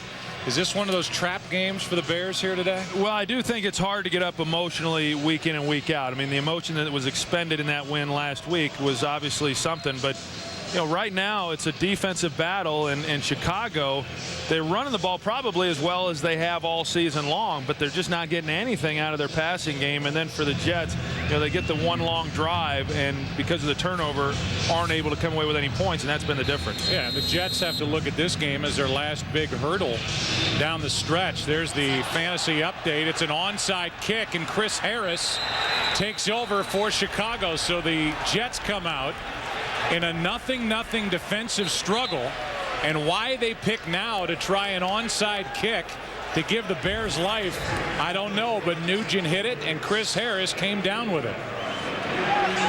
They're just trying to catch Chicago off guard and get a cheap one on them, and sometimes, you know, as a coach, you do that when you don't think that you match up real well against the opponent. Now, if you started the game with that, I may understand it a little bit more, but due to the way that the Jets have played and it's a 0-0 ball game, I don't know if that was a good time for that. Yeah, I agree with you. That caught everybody by surprise except for Chris Harris, and now Thomas Jones stays on his feet, forced out by Kerry Rhodes, an 18-yard run, and this whole second half could turn around on that onside kick try by the Jets. Well, it's a game of momentum, and it's a game of momentum shifts, and by recovering that onside attempt, all of a sudden you give life into this Chicago offense that really didn't have a lot of it when the first half ended. They stay with Thomas Jones, picks his way, and on first down picks up 4 yards. Kimo von Oelhoffen on the stop. You know, I think when you talk about the fact that you may do something like that during the week leading up to the ball game, I mean, there's obviously risk involved. You're hoping that you get the recovery, but it's not a guarantee. You tell your defense, we're going to give the opponent great field position if we fail to recover that onside kick. Our defense has to step up and at least hold them to 3 points. Second down and 6. Jones again. Still a total of -1 passing yards for the Bears. Let's go down to Pam Oliver. Yeah, Joe, that -1 yard passing, spotty run game, their defense struggling with the opponent's run game. Those are some of the areas that Lovie Smith hopes to see improvement in the second half. He said, we've weathered the storm, but we have to play much better in the second half. As for Eric Mangini, well, he's hoping for more of the same because he's loving his team's physical play. He's especially pleased with how they're playing the run. He says it's going to come down to turnovers, though, whether they get them or we do. Third down and 3. Hand off to Thomas Jones. Still going down inside the 5. First and goal from the 4. You know, this is a type of running game that the Chicago Bears really excel at, and it's Thomas Jones downhill where he has the ability for any type of cutback lanes. He doesn't have to cut back there. He stays play side. And there's been some pretty good gashes on this possession for him to be able to run the football.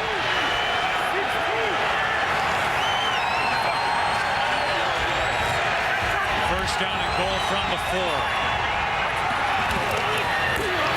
More from Thomas Jones. It goes nowhere.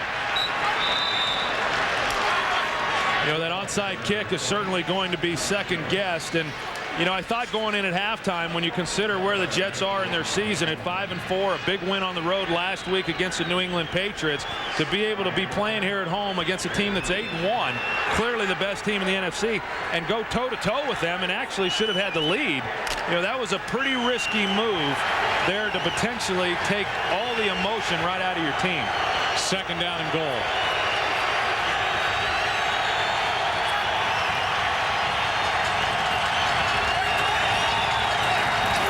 Can the Jet defense hold Chicago out of the end zone?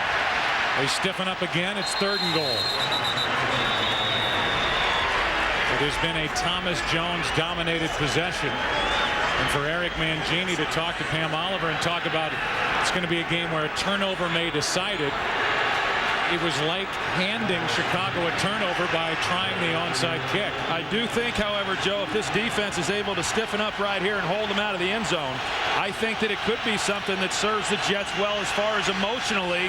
The fact that Mangini showed confidence and faith in his team by taking such a risk. Third down and goal. Handoff. Thomas Jones won't get there. And that's exactly what has happened as the defense, facing a first and goal from the 4, tighten it down and hold Chicago out of the end zone. Well, they just again try to come off tackle. Reuben Brown, the left guard, pulling, but he gets knocked out to where he's not able to lead the way. He was supposed to be the offensive lineman leading the way for Jones. A great job right there by this New York Jet defense. But we are staring at the first points of the day as Gold, who has made 25 straight, is on to try what is basically an extra point. 20-yard try, and it's 3-0 Chicago.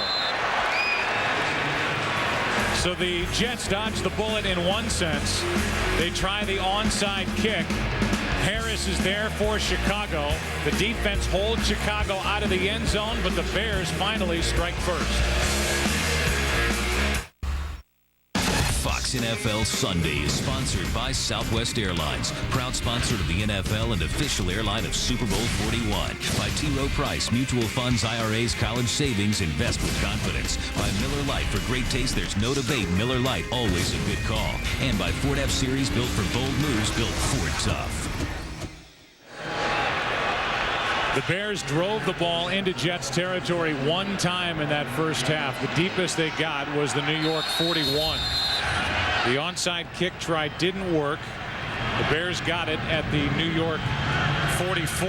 Went 42 yards, 7 plays, all Thomas Jones runs, and come away with a field goal. This is Justin Miller returning the kick. One of the best in the league, stays on his feet and is wrapped up at the 29-yard line. 21-yard return by Miller. And now Pennington and the Jets back to work, now down by 3. Football fans have become too reliant on one sign. So what do we come up with? Luck. Sure, left. I propose you use nickel when you need 5 defensive backs, or dime when you need 6. But I think it's about time we show a little love to offense. Offense. Let's issue a continuance on the defense and give the offense a tryout this season. For great taste, there's no debate. Miller Lite. Jake Plummer and the Broncos head to Kansas City to battle Larry Johnson and the Chiefs. Thursday Night Football premieres with Broncos-Chiefs Thanksgiving night on NFL Network.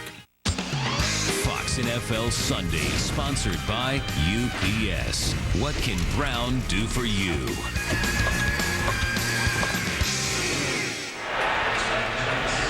Chad Pennington put this together in the first half. A lot of short underneath throws. The Jets start the second half by running it with Barlow. And he picks up half a yard. Yeah, you look at the numbers and where he has thrown the ball. Not a lot unlike it is each and every week, but you know, with only one attempt over 20 yards, and granted, the deep ball is not Chad Pennington's strength. I do think that when you're playing the Bears, at times you've got to give yourself an opportunity to make some plays, because it is hard to move the ball if you're not getting big chunks. stretch that defense out a little bit. They are clamped down on the Jets now. 2nd down and 9.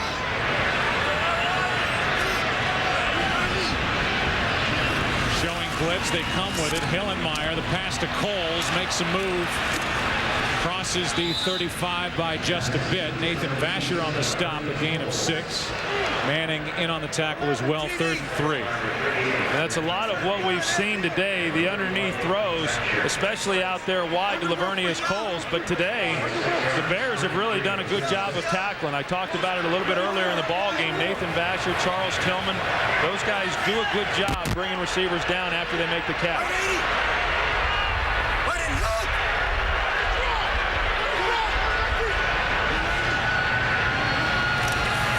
Blitz from the Bears. Pennington on 3rd down. Has a man. Pass is caught. Cotchery inside Chicago territory. Brought down at the Bear 42. Yeah, they're going to bring Lance Briggs here in the middle, but Leon Washington does a great job of picking it up and giving Chad Pennington time. Then they lay it out there to Jericho Cotchery, a big receiver. A ball that's thrown somewhat behind him, but he's able to make the play. Typically, a rookie running back struggles in pass protection. Leon Washington doing a good job on that play.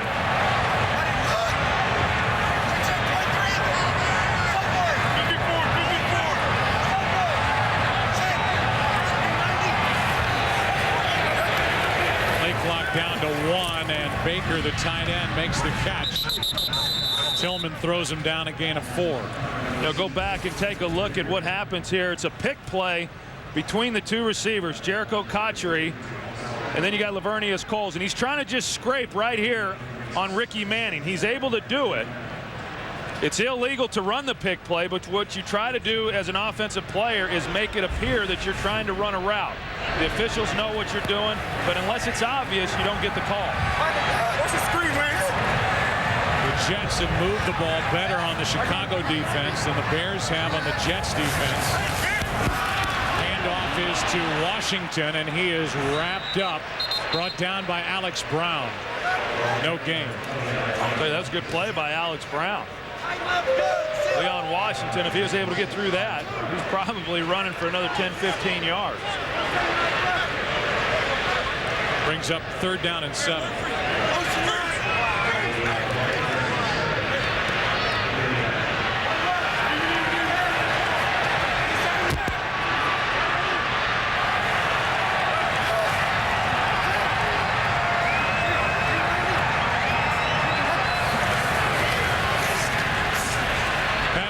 Throws, the pass complete. Coles 1st down at the 25.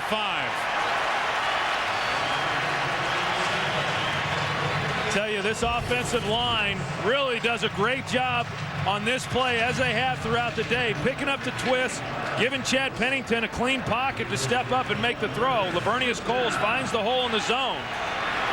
Just good execution. The Jets have been pretty good all day on 3rd down. Hand off to Washington. Leon back to the line of scrimmage. This is a Jets offensive line, which allowed only 1 sack at New England against the Patriots, and for the most part, they've done a good job of protecting Pennington against the top-ranked defense in the league. They're very well coached. We talked about Tony Wise and the job that he has done. It's a group that does a much better job in pass protection than what they do in terms of firing off the ball in run blocking. 2nd down and 10. And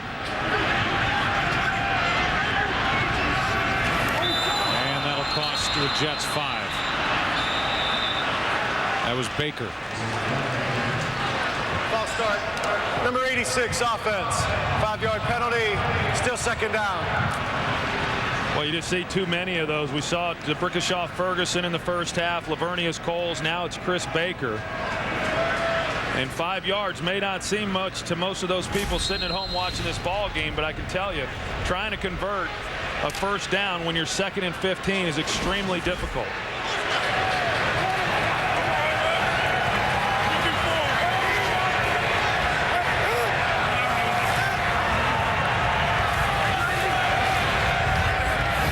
Jets are inside field goal range for the moment. The pass picked off. Vasher with the interception. Pennington threw it up as he went down. Alex Brown with pressure on Chad Pennington, and the pass is picked off. Looking for the tight end Baker, a collision with Washington. The interception, second of the day by Pennington, and another turnover picked up by this Bear defense. You committed a crime! Do something! All new house after standoff. Fox Tuesday. Viewer discretion advised. First down, Chicago as they take over after the Vasher interception, and Thomas Jones picks up 3.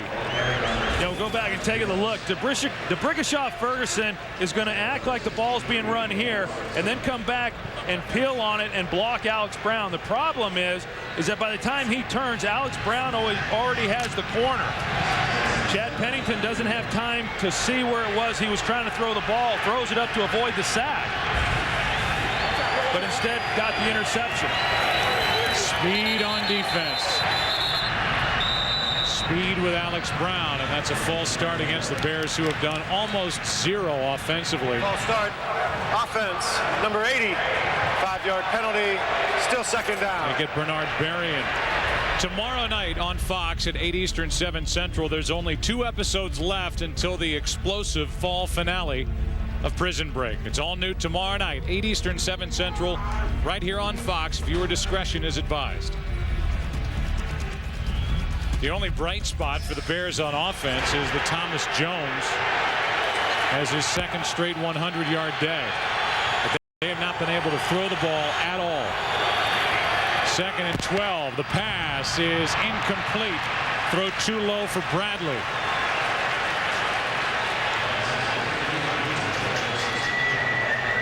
Third down and 12. They brought Eric Barton up inside, but the Bears do a good job picking that up. Rex Grossman, it looked like he had the time, and he certainly had a wide open Mark Bradley to put the ball into his hands. Tell right now, Rex Grossman just has not been able to get into any type of rhythm in this ball game.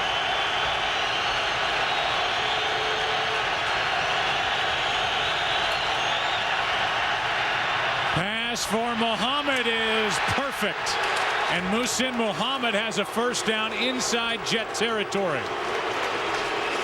Knocked down at the 46, a 28-yard completion, and the best throw of the day from Rex Grossman. Well, it sure was. And Muhsin Muhammad, I mean, this is really one of his strengths. Look at him go up for the ball and make a play on it when it's in the air. A lot of wide receivers get a little nervous about extending their arms up when they think they may take a shot. But he was able to get in there and make the play without getting nailed by Eric Smith. Andre Dyson injured on the play. We'll take a break. This telecast is copyrighted by the NFL for the private use of our audience. Any other use of this telecast or of any pictures, descriptions, or accounts of the game without the NFL's consent is prohibited. Fox NFL Sunday is sponsored by Dell. Business solutions designed for one company in mind. Yours. Dell. Purely you. Dyson able to walk off under his own power after being shaken up on that last play, trying to set up a screen, and it's not there for McKee. Grossman fires it at his fullback's feet. Second and 10. Let's go to Chris Rose standing by with a game break. All right, Joe, down in Tampa Bay, we're tied at 10 after Bruce Gradkowski to Joey Galloway to Anthony Beck, the former Jet on the ricochet for his first TD of the year, and we're tied at 10. Back to Joe, Troy, and Pam. All right, Chris, thank you, and it's the debut of Jason Campbell.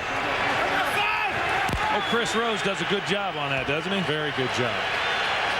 Good to hear his voice. Second down and 10 with 3:55. Thomas Jones over 100 yards on the day, and Jones picks up 4 over the left side. Go back before the injury, Troy. That was a big completion of 28 yards from Grossman to Muhammad on a 3rd down and 12 play. Yeah, and it's the first time that they've been able to get the ball down the field themselves. The first completion over 20 yards in this ball game for Rex Grossman. There's under 3.5 to go in the 3rd quarter already. 3rd and 6.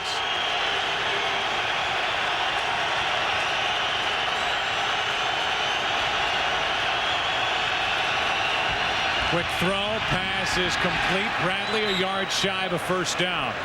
Good tackle by David Barrett. He needed 6. He got 5.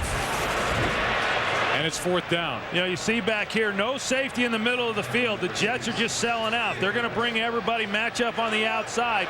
If you're able to break a tackle there, then you're going all the way for a touchdown. But a good tackle by Eric Coleman. The Bears will go for it on 4th and 1 in that in-between yardage.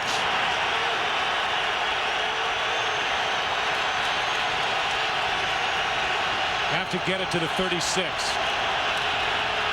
Handoff is to Jones, and he picks it up easily. Thomas, for the 4th time in his last 6 games, is over 100 yards. He adds to it with 4 yards on 4th and 1. First down, Chicago.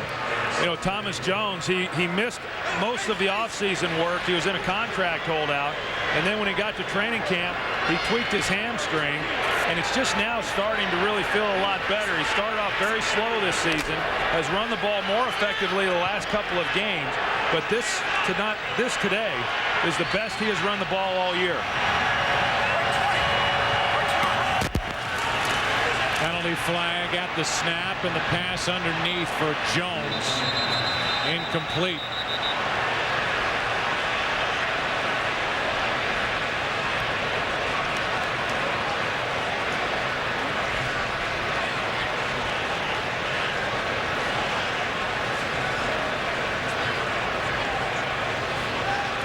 Illegal shift, offense, 2 men in motion without resetting, 5-yard penalty, replay first down. So it's first down and 15. Jones, you mentioned, starting to feel better and better week to week.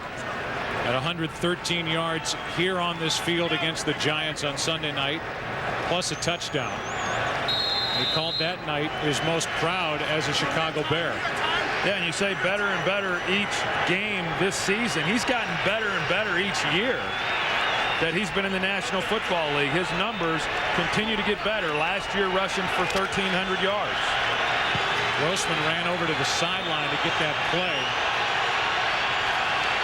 Bears race to the line, set it up, and the pass is knocked down. Rhodes got his hands up. He was coming on a blitz. I tell you, it's the ubiquitous Kerry Rhodes. I mean, this guy's been all over the field today. Every time you turn around, he's been around the action. He's come up the middle. He's coming off the edge here, and he gets a hand on the ball and keeps them from being able to complete the pass.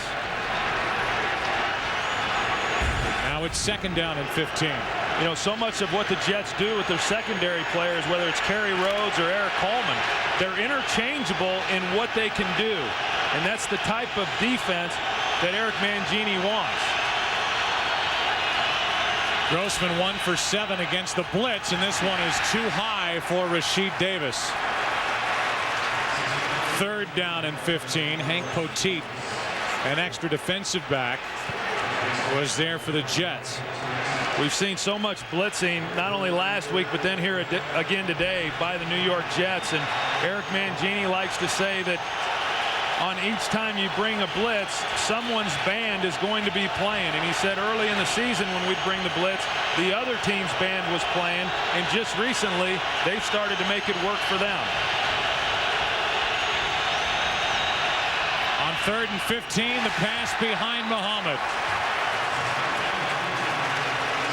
Had a little space between himself and Justin Miller, but the throw was behind Muhammad, and it's 4th down. Yeah, he had a chance if he was able to get the ball into Muhsin Muhammad's hands on the run. I just think a lot of times as a quarterback, when you're getting pressure and you're having to rush throws, then when there are those times when you have time to set your feet and make an accurate pass, your timing's still off, expecting pressure in your face, and you don't make accurate throws. Punt number 6 on the day for Maynard.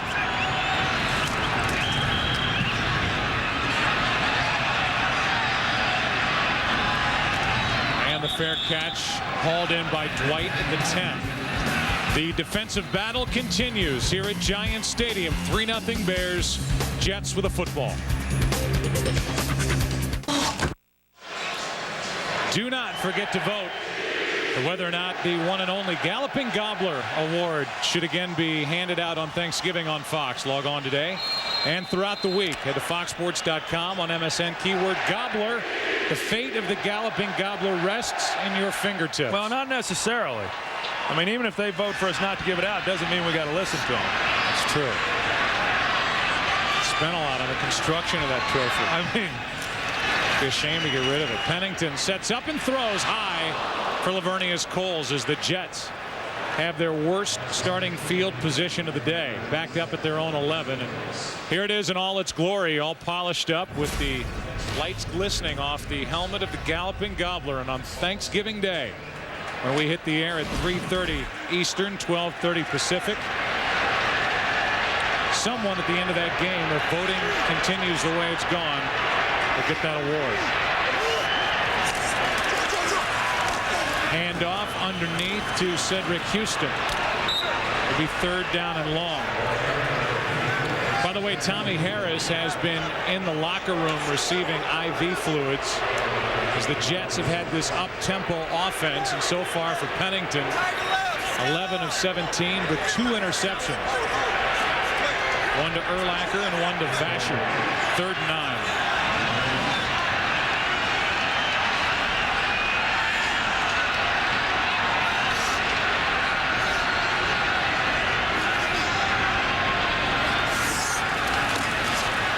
Pass is out of the reach of Cotchery. And this crowd getting a little restless as with 44 seconds left in the 3rd quarter. It's a 3-and-out here for the Jets offense. I mean, if you look at what the Jets have been able to do offensively today, overall, I mean, they've not done that poorly. I mean, you got to remember that this is a great defensive team in the Chicago Bears. The difference has been the 2 interceptions that Chad Pennington has thrown, and those are 2 things that Eric Mangini just did not want to have happen. Graham hits it, and it checks up. On the Jets side of midfield, there's a penalty flag way back at the 14-yard line.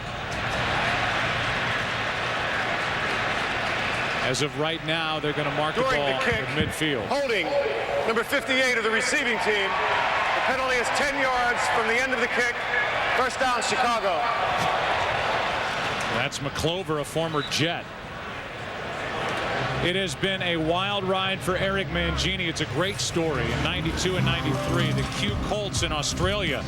He was the head coach there, and there's plenty to that story. 95, he's Bill Belichick's coach's assistant with the Browns. 96 through 2005, an NFL assistant coach and coordinator for 3 teams, won 3 Super Bowls with the Patriots, and this year becomes the youngest head coach in the NFL.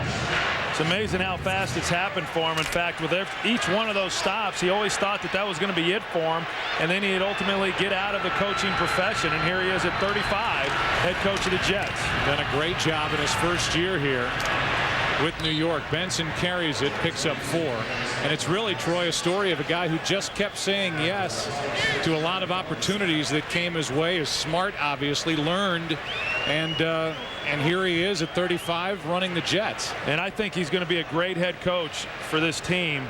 And you talk about what he's been able to do in such a short period of time. These players, they believe in him. That is the end of the 3rd quarter here at the Meadowlands. 3-0 Chicago. The NFL on Fox will continue after this from your local Fox station. You're watching Fox NFL Sunday. The Bears-Jets wrap-up with Rex Grossman. That's tonight at 10.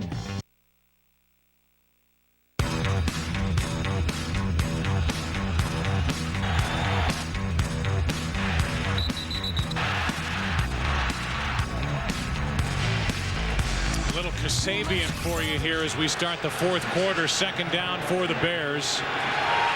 Good work by each defense. A failed onside kick and a couple of Jets turnovers on 2 Pennington interceptions. That's the day. Grossman fires and completes. Bradley into the open field. Being chased by Hobson, won't get him. Touchdown. Mark Bradley is good from 57 yards, and the Chicago Bears score the first touchdown of the day. Well, they've been able to get away with it throughout the game as far as bringing pressure and leaving your corners out there on an island. When you do that, you've just got to be able to make the tackle. And that time, Drew Coleman was unable to make the tackle on Mark Bradley. Bradley, a guy who last year was putting together a very good rookie season until he tore his ACL. Missed the last 9 games. This year, he's been inactive 5 games, coming off an ankle injury, played last week well. His second game in a row here at Giant Stadium. He's good from 57 yards. And the extra point makes it 10-0 Chicago. Well, here's Mark Bradley. They just run a curl route. As you're going to see, the ball gets placed on him. And then right there, you got to make the tackle. Drew Coleman slips. But there's no safety to help. There's no safety in the middle of the field. There's no safety helping Drew Coleman on that side of the field. So as a receiver, once you make someone miss, then if you've got the speed, which Mark Bradley has, it's enough to get you all the way into the end zone.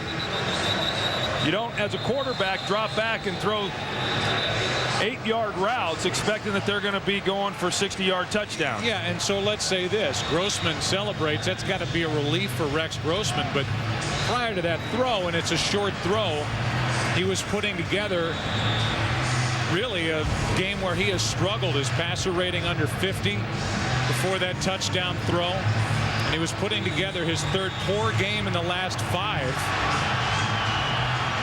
You go back to the game at Arizona 2 weeks ago against Miami, and here today they haven't done much with Grossman moving the football. It's been a good day for Thomas Jones, but the eyes and the microscope still on this inexperienced quarterback for Chicago. Yeah, I think so, and he has. I mean, throughout his season this year, he has been up and down. And if they can get a little more consistency out of Rex Grossman and even a little more consistency out of this offense, you know, this team, just think how many games they've won already without those things. Line drive kick, bobbled by Justin Miller, goes back and grabs it, and then he is met by Chris Harris. Now that we are into the flexible schedule portion of the NFL season, here are some of the great matchups the NFL has picked for Fox in the coming weeks. Next Sunday, Chicago at New England, late game. December 3rd, Dallas right here against the Giants, a late game. The 17th, Philadelphia at the Giants, a late game. And an early one right here at the Meadowlands with the New Orleans Saints and the New York Giants. And could be looking at an advantage with home field playoff advantage being battled that day between the Saints and New York. Here are the Jets down 10-0, taking over at their own 26. Pennington drops it off for Washington. And Leon is hit by the big body of Urlacher, a gain of 6. Oh, man. I mean, Brian Urlacher, we talk about his speed and his range from sidelines to sidelines, but as we saw there, generally when he shows up, he's packing a pretty good wallop, too. I don't know if TV does it justice, just as how hard he got hit. Opening minute of the 4th quarter, it's 2nd down and 4 for the Jets. Pennington fires, completes to Coles, and Lavernius is out across the 40 to the 43, 1st down. Another short throw from the Jets, and here is Urlacher after that hit on Washington. Yeah, I tell you, he is a great player. I mean, you feel bad even having to say that, but I think there are still some people out there that question him, but no one in football does. Washington almost fell down as he made his break to the outside. Brown is out there for Chicago. A gain of 2. And just to finish the thought on Grossman, there have been some who have called him a gunslinger. It's not really needed with the Chicago team the way it's constructed. They've got a defense they can ride. They've got very good special teams. Control the football, hang on to it, don't turn it over, move the ball a little bit, and this Bear team's going to be tough to beat. And I think that's what they try to talk to him about during the weeks leading up to ball games. But I will say that here this year they're so much improved offensively than where they ever were a year ago. No question. 2nd down and 8. A blitz. Pennington fires low. He had Briggs right in his face, and the throw skipped in to Lavernius Coles. 3rd down. Look at what New England is doing to Green Bay, taking it out on Brett Favre and the Packers 28-zip. Now here's the pressure on Chad Pennington and Lance Briggs. He's been coming up the middle a lot.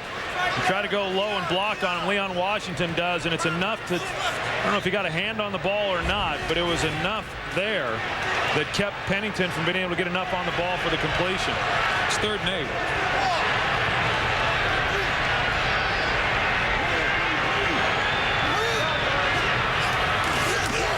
A blitz from Manning. Washington picked it up, but the pass incomplete. Lavernius Coles, the intended receiver. Manning was coming off the corner. Leon Washington at least saved Chad Pennington a big headache. And I don't think Chad Pennington realized that Leon Washington was going to pick up Manning, because when he slides here, now he has time to make a little bit of a better throw, even though Adonijay is in his face. But he had an open guy. Coles, the intended receiver, and Pennington missed him by plenty. Devin Hester waits for it from Grant.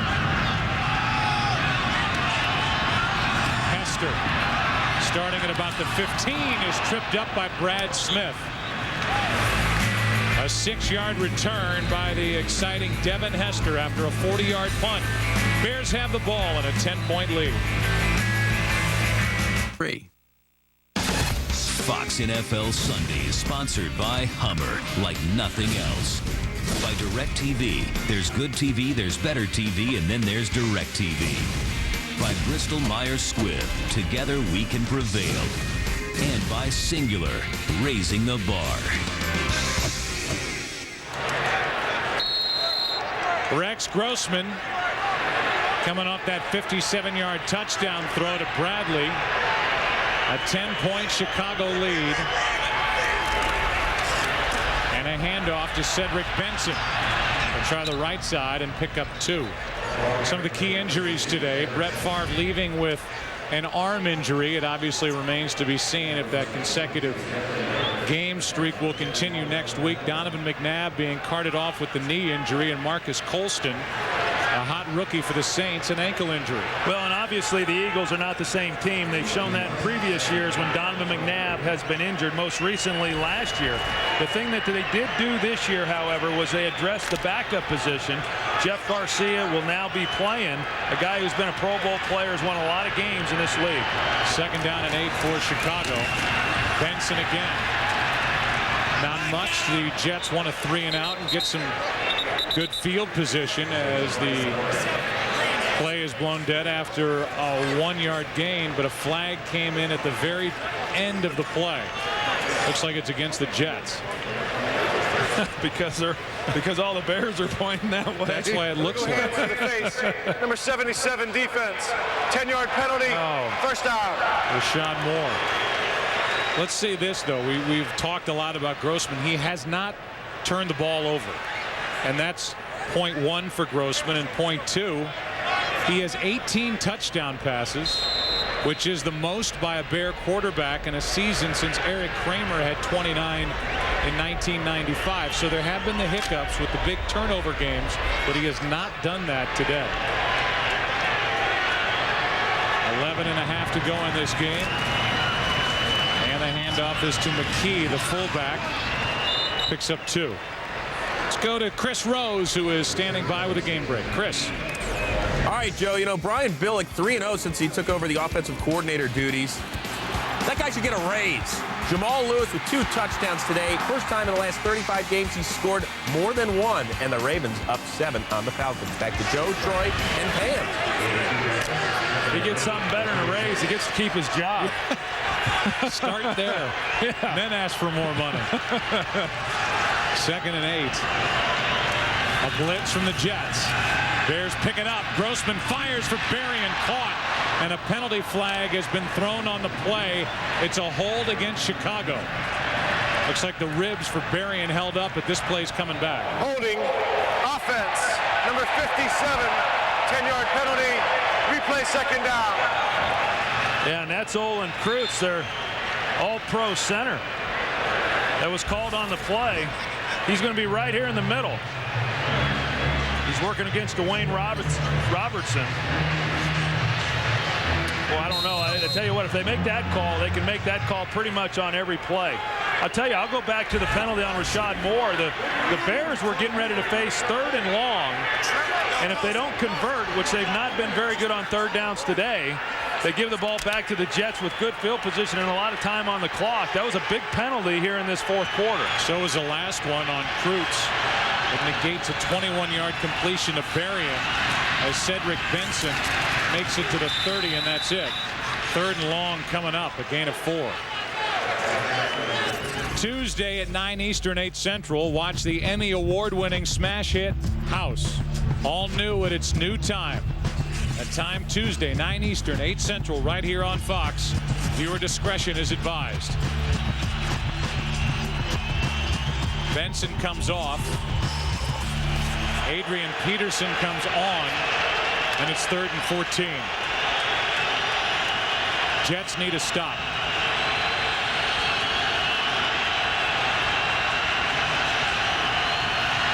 Grossman with protection underneath to Peterson. Nowhere to go, and a punt coming from the Bears. A gain of 4. Brian Thomas there to make the stop for the Jets. Hey, this defense for the Jets, I mean, they should be proud of the job that they've done today. They've played very well.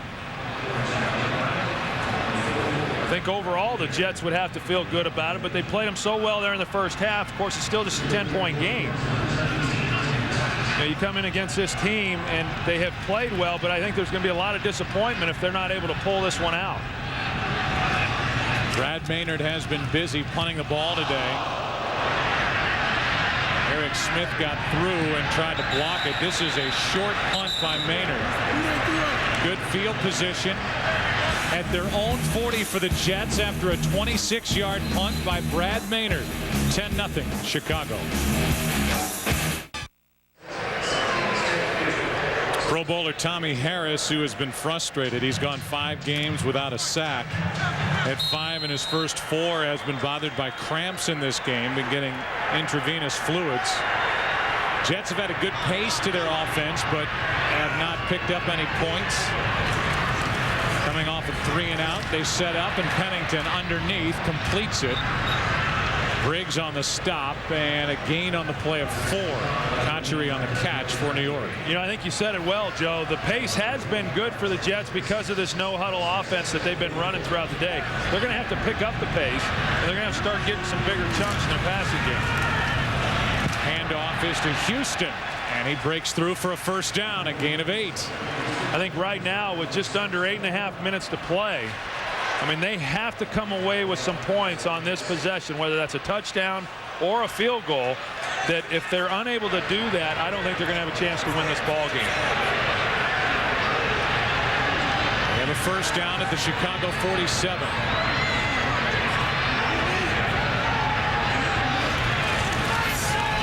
Four-man rush, the pass complete. Lavernius Coles. Vasher had fallen down, and Coles has another first down.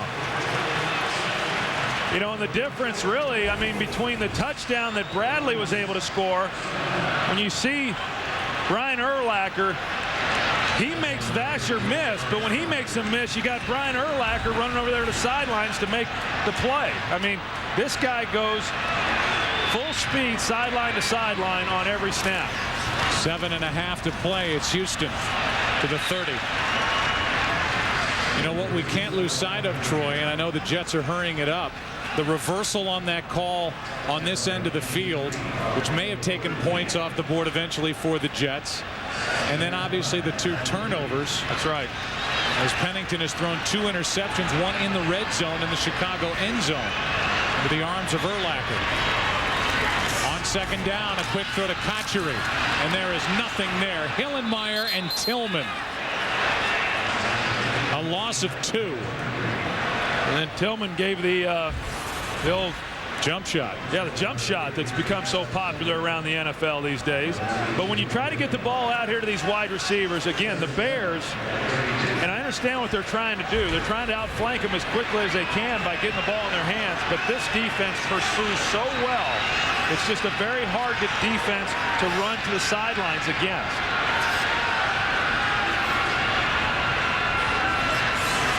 Third down and 7. Pennington throws for the sideline out of the reach of Coles. And now a decision. You're right at the edge of field goal range for Nugent. You've got 4th down. It would be a 50-yard try from here. A career long, and the short career for Nugent is 49 yards.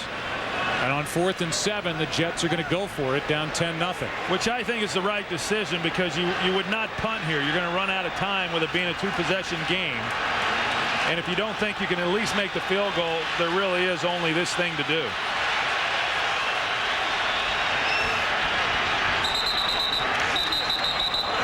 Penalty flags and whistles. False start. Offense. Number 74. 5-yard penalty. Still 4th down. That's on the center, the rookie Mangold. And now you've got 4th and 12. And we watch the ball, see if the rookie moved it.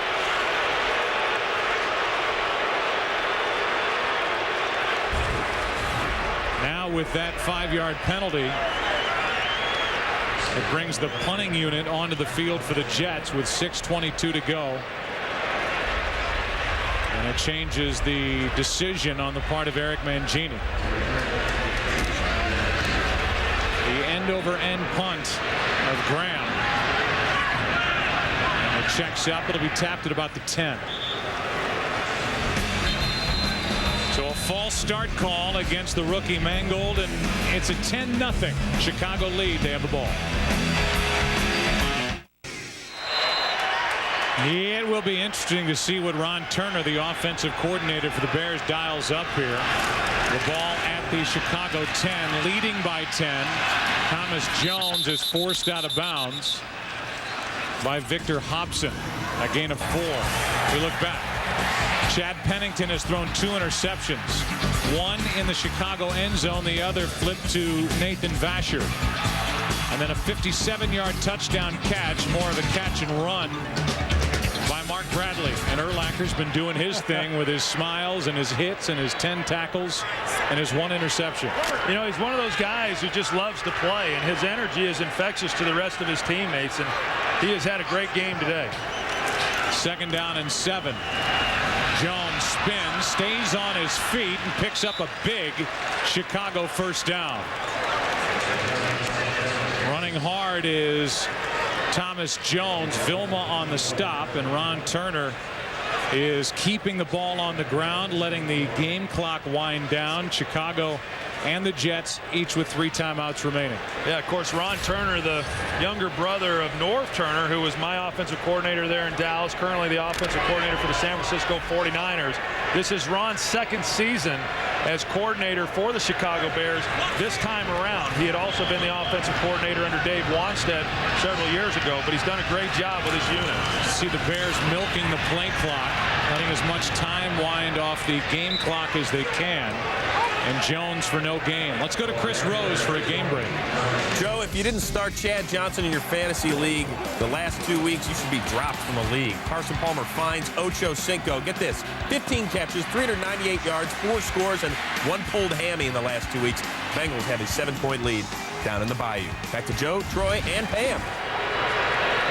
All right, Chris, thank you. And there's the day for Chad Johnson with his 2 touchdowns. Meanwhile, the Saints trying to avoid their 2nd straight loss. We watched them drop one at Pittsburgh last week. Quick throw to Bradley. The completion, the 1st down. So Turner puts the ball in the hands of Rex Grossman. The Bears still haven't turned it over today. And that completion good for 10 yards and a 1st down to Mark Bradley. We look ahead to next week. Fox NFL Sunday will get underway at noon Eastern, 9 a.m. Pacific. And the day will point toward that big matchup in the 2nd half of our doubleheader. These Bears at New England should be a good game. Again, Grossman letting the play clock wind down. Hand off to Thomas Jones, runs into Vilma. Kimo von Oelhoffen, a gain of only 1. Well, I know this is going to be a disappointing loss for the New York Jets, but Yeah, I really think that they have a lot to be proud of. I mean, obviously a big win last week, and the way that they've come in, and I think as good as they could feel and as proud as they could be, I really think that they're going to go home tonight if they do go on to lose this game, which it certainly looks like that's going to happen, knowing that they had an opportunity to beat a team that's the best in the NFC and give them their second loss. It was just, as you mentioned a little earlier, Joe, about 3 or 4 plays that have decided this game so far. The one I didn't mention, again, and we talked about it a lot at the time, Jets have to spend a timeout here, was the onside kick try at the beginning of the second half. A scoreless first half, and that gave the Bears a little lift. They moved the ball 42 yards, got the first points on a field goal by Robbie Gould. 2 timeouts left for the Jets. 3rd down for Chicago when we come back.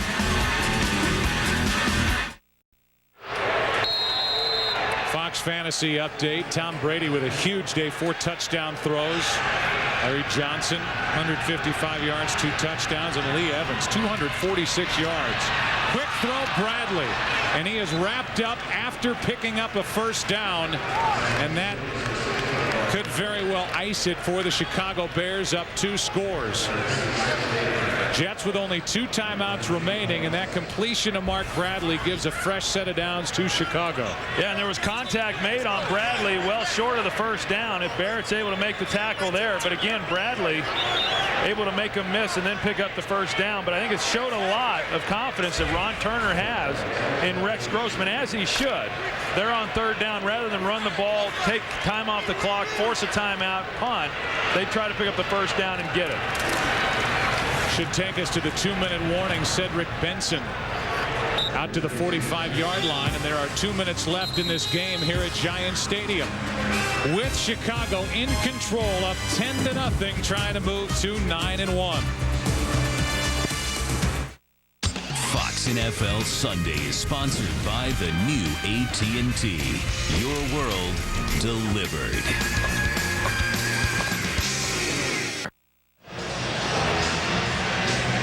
Chicago up 10-0, 2 minutes left in this game.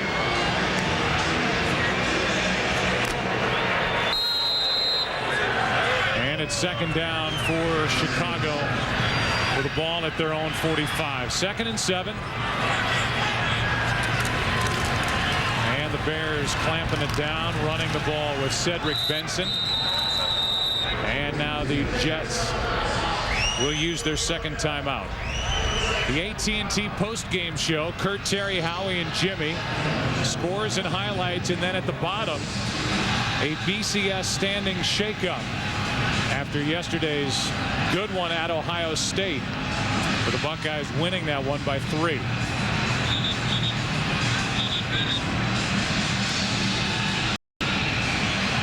So plenty to talk about with the BCS standings, and you wonder if there will be a rematch. I mean, I think it's at least something to talk about with Michigan and Ohio State after how tough Michigan played there in Columbus. Well, if the ratings were reflective of where they should be, then yeah, I mean, the way the game turned out, Ohio State should stay 1, and in my opinion, Michigan should stay 2. Head coach, that's got to cost Chicago 5. A late whistle, but a false start.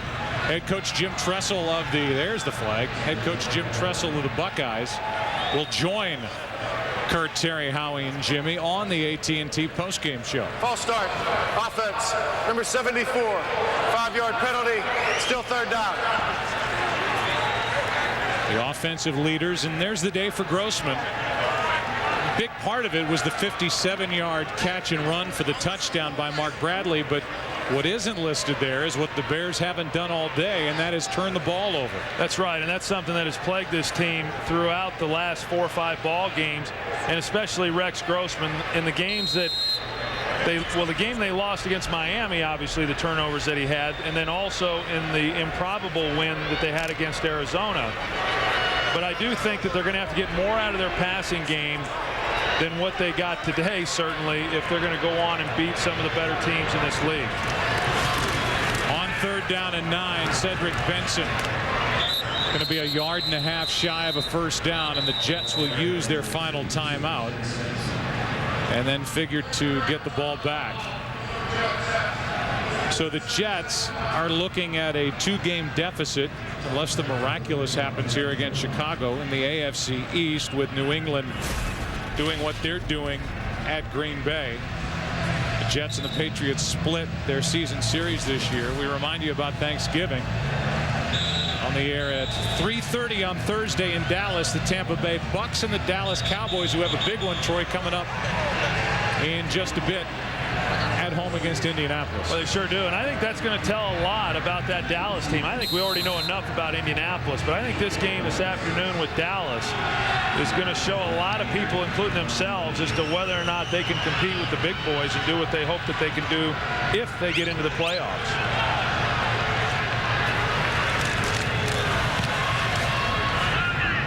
Maynard booms it. Dwight will let it go over his head and into the end zone.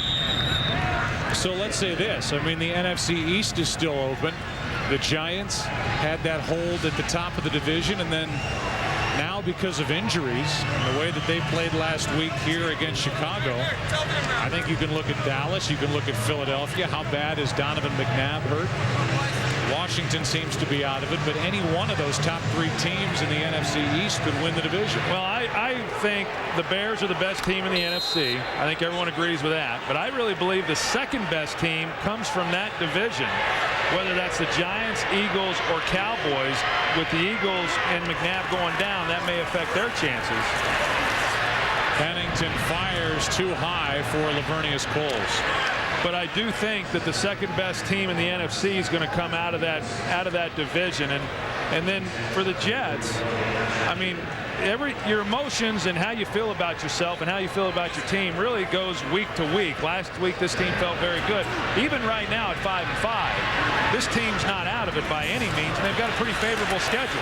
Penalty flag at the snap, and the pass is overthrown for Lavernius Coles again, and it's an offside against Chicago. Offside. Defense, number 97, 5-yard penalty. Replay second down. And part of that, Troy, feeling good, is not only the way they've played the last couple of weeks, and they played Chicago tight today, but looking ahead, a combined record of 19-35 for their remaining opponents. They're next against Houston, at Green Bay, against Buffalo, at Minnesota, at Miami, against Oakland. All winnable games as Tim Dwight makes the catch, gets a first down for the Jets. They're out of timeouts. And I think this game here is going to be looked upon much like what the Indianapolis game, how that game's looked upon, and then also the Cleveland game. And at 10-0, I mean, the offense didn't score any points. I understand that, but the turnover by Chad Pennington down in the red zone, I just think that this is a team who walks off the field knowing that once again it's a game they could have won, and that happens to a lot of teams in this league. But they've made a lot of progress from where they were a year ago. Jets lost to Jacksonville 41-0 earlier in the year, so they're staring at a second shutout, this time at the hands of the Bears, and that one is dropped by Cotchery. And those who remain here at Giant Stadium, their frustration continues. And again, in the first half, there was a big reversal on a call on the field on what could have been a fumble recovery. Jets taking over at the Chicago 35 in a scoreless game. And then the onside kick try. It was recovered by Chris Harris and the Bears. And Chicago took advantage of that and turned it into the first 3 points of the afternoon. And the touchdown belongs to Bradley. Tim Dwight underneath the catch, and he can't get away from Vasher. And with just over a minute to go, it will be 4th down for the Jets at their own 40. 4th down and 2.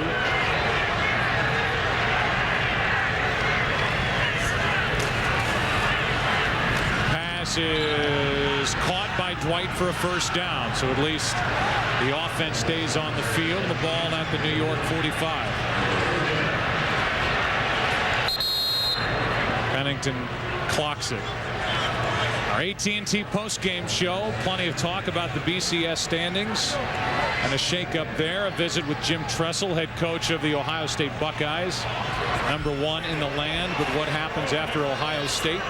Curt, Terry, Howie, and Jimmy with scores and highlights from around the league. And because of these yards that the Jets are picking up here, they're close to going over 300 yards, and it'd be the first time an offense was able to do that against the Chicago Bears this season.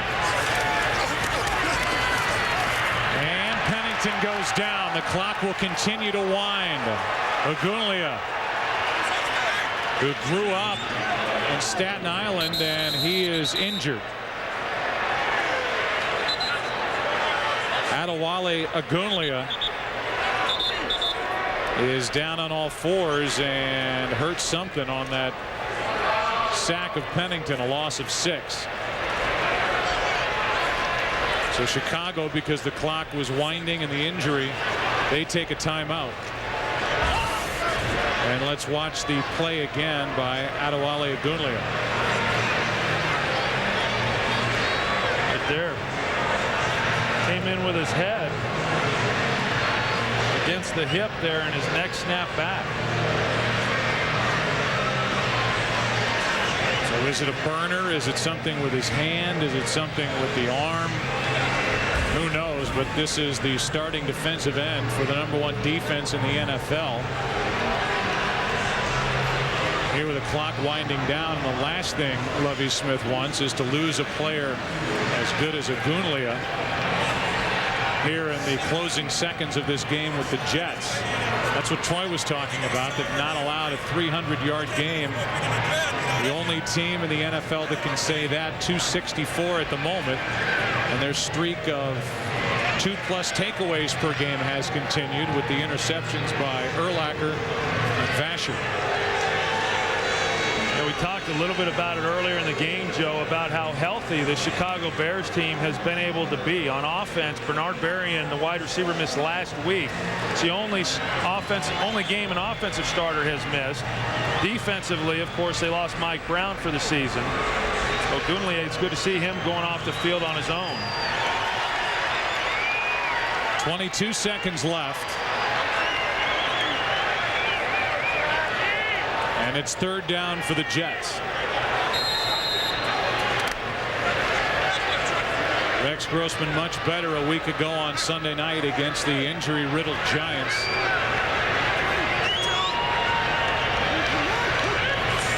But good enough here today, riding that defense. Pennington throws to the sideline and out of the reach of McPherrin, who does not have a catch today, and it's 4th and 16. Miami beating Minnesota. The struggles for the Vikings continuing, and the good play of the Dolphins continues. And this little run that they've been on started against Chicago. Yeah, something about Miami. They got on that run last year at the end of the season, and a lot was expected of them coming into the year, and then they got off to the tough start. But now, yeah, they've been able to put some wins together, and they may find themselves in the mix before it's all over. 4th down and 16 for Pennington. And he throws it out of the reach of Coles. The Bears will take over, and whether it's the Bear defense or this Jets offense, not able to move the ball in the second half like they did in the first half. They had some decent gains in the first half, Pennington and this Jets offense did, but here in the second half, Urlacher and company took over. Yeah, I mean, I think you go back to the first half there when they were able to put the drive together, and then the interception in the end zone by Brian Urlacher, and the Jets just never were able to put anything together again like that throughout the rest of the game. We talked about it at the time. This is just a Bears defense. It's very, very hard to sustain drives. And the Jets weren't able to get the ball down the field and create any big plays throughout the day. Troy, it's going to be fun next Sunday to watch this Bears team and the defense take on Tom Brady and the New England Patriots at Foxborough. The Jets are now a 500 club at 5-5. The Bears are 9-1. Another good defensive day for Brian Urlacher and the Chicago defense, #1 in the NFL. Take a break and come back. 10-0. The Bears won it. It's a shocking all-new Family Guy shocker. Now Another day, another smothering effort by the Chicago defense. For Troy and Pam, I'm Joe Buck. So long from the Meadowlands, Minnesota and Miami. Sam Rosen and Tim Ryan coming right up. Welcome to the AT&T postgame show. Time to get you caught up on Week 11, and last week the Bears came into the Meadowlands, beat the Giants. Today, they took on the Jets. Who said this guy was overrated? Not in my book. Back goes Pennington, staring, zone defense. Back goes Brian Urlacher, interception, brings it out. Nice job, Bears defense awfully impressive today. Then the Jets attempt an onside kick. Line it up, step it off. Here we go. Oh, trying to fool everyone. Chris Harris, though, recovers for the Bears. Smart, alert, special teams play led to a field goal. Bears up 3-0. And then Grossman, a little hitch route to Mark Bradley. Turn on the speed, young man. 57 yards later, touchdown Bears on the road. Take their record to 9-1. Congratulations, Chicago. Levy, there's your score, 10-0 Bears over the New York Jets. In Miami, the Vikings come a-calling. All right, Brad Johnson. Nice quarterback. Hands it off to a nice running back. Chester Taylor in from 1 yard out. 7-0 Vikings over the Dolphins. Joey Harrington into the flat to Justin Peel. Linebackers drop off. Corner drops inside. 11-yard touchdown. It's 10-7 Miami. And then Taylor, fourth quarter. Up inside, bounces the outside, fumbles, who's there, Ronaldo Hill, picks it up, Jimmy, how far does he go? A long way. There you go, 48 yards to be exact, and it is Miami 24, Vikings 20. Dolphins have won 3 in a row, with the Patriots lose 3 in a row. There's my guy, Tom Brady, New England at Lambeau Field. Brady handing off to Daniel Graham, fakes it, then throws in the back of the end zone to Daniel Graham. Sorry about that. That was a 4th and goal, 2-yard score, 7-0 New England. And then Brady, second quarter, play action again. Airs it out, middle of the field. Where is the safety? Rashay Caldwell. I don't know. Where is he? 54-yard touchdown, 21-0. Brett Favre injured right elbow on this play. Has to leave this football game. And as of this update, folks, we have no update on his injury. Patriots on the road win 35-0 over Green Bay.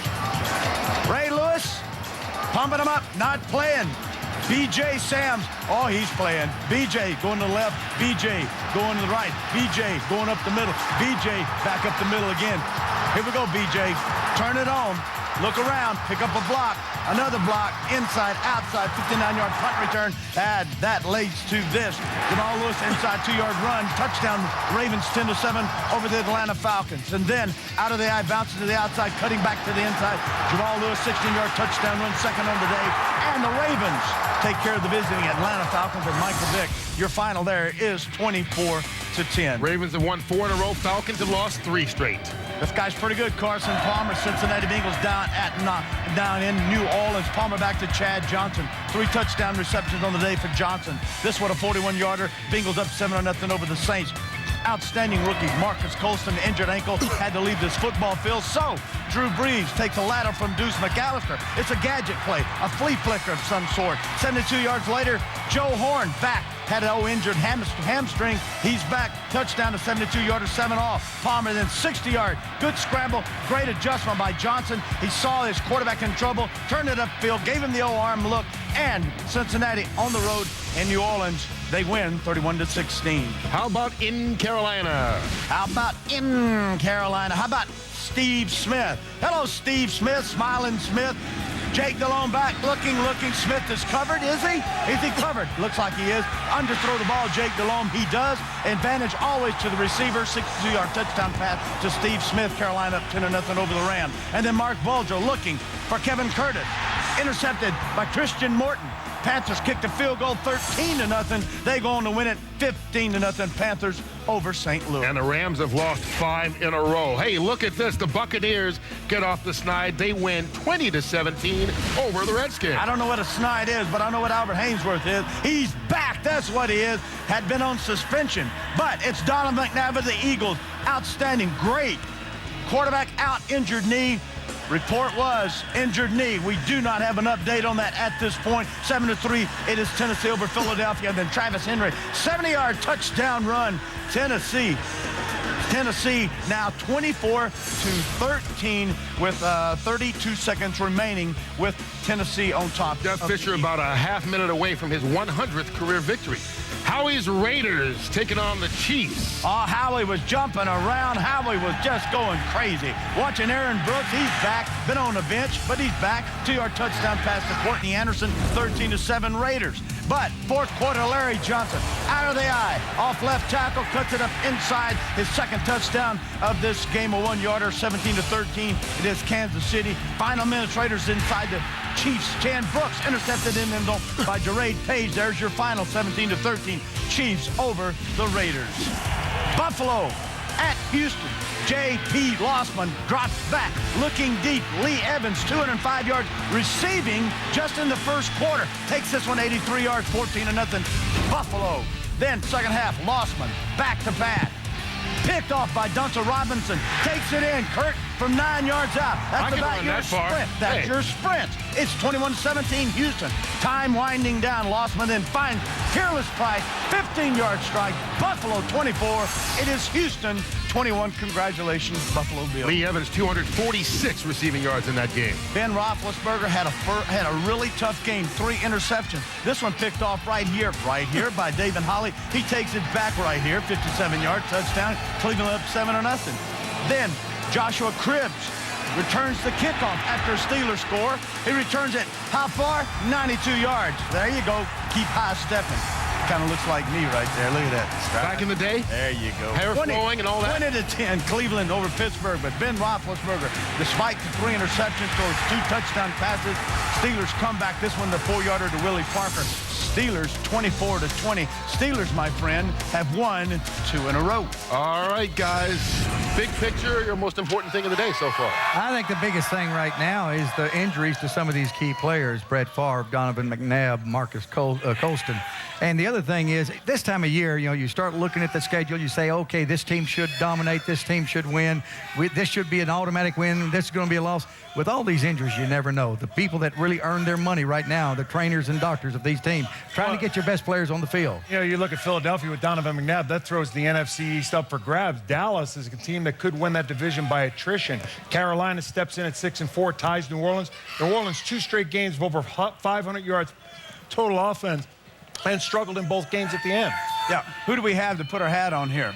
The Bears. The Bears. May not be very pretty, but the Bears are now 9-1. The Bears, who's going to compete? It looks like it's either going to be Seattle or it's going to be Dallas Cowboys. Carolina's not. Are you on the Bears bandwagon yet? I've always been on their bandwagon. I want to be consistent. In like the last 15 minutes, you jumped on, I do believe. I crowned them a month ago. All right, well, keep in mind, we will catch you again Thursday for a special Thanksgiving Day game. You ready for Thanksgiving? Thanksgiving Day, Tampa Bay at Dallas. We're going to have a little Pre-game coverage begins at 3:30 Eastern, 2:30 Central. Your house. We'll be eating turkey Curt, all together, celebrating. He's having possum. Hope to see you there, folks. He's having possum for Thanksgiving. The other white meat. Fox Sports thanks you for watching this presentation of the National Football League. The NFL is online at www.nfl.com. Chicago.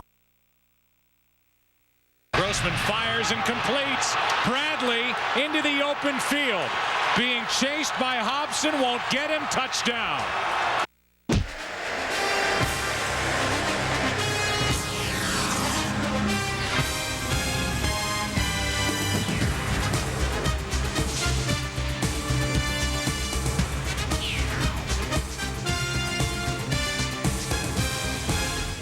If you're handing out style points, the Bears are in trouble today. If you're counting wins, they're in great shape. Hello again, everybody. Welcome in. The Bears complete the NYC sweep, 10-0 over the Jets. You saw it right here, Corey McPherrin, along with Tom Waddle. Wake up, Tom. The show is on. Obviously, not the most exciting game in history, but I guess, when you look at this thing, they got the job done. We knew the Jets wouldn't roll over, and they didn't. Bored. Yeah. Bored in a good way, but bored. Honestly, not pretty, but a win is a win, especially on the road. And I love the shutout. Love the commitment to running the football. 173 yards today on the ground, their highest total on the season.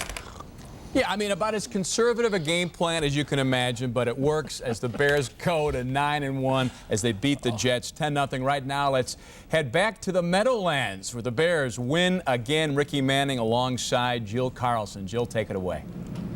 That's right. The defense posting its second shutout of the season already. And I know you guys have been a little disappointed in weeks past when you haven't been able to finish it off. But why were you able to go out there and post that 0 today? Well, we had patience, you know. We wanted to be in a tough game. When we came in the locker room at halftime, like we said, this is where we want to be at. We're a second-half team. Let's go out and win it. That's exactly what we did. Brian Urlacher's interception on 3rd and goal from the 5. Would you say that kind of turned things around for you guys? Oh, yeah, definitely. It was huge. It was one of the bigger plays in the game.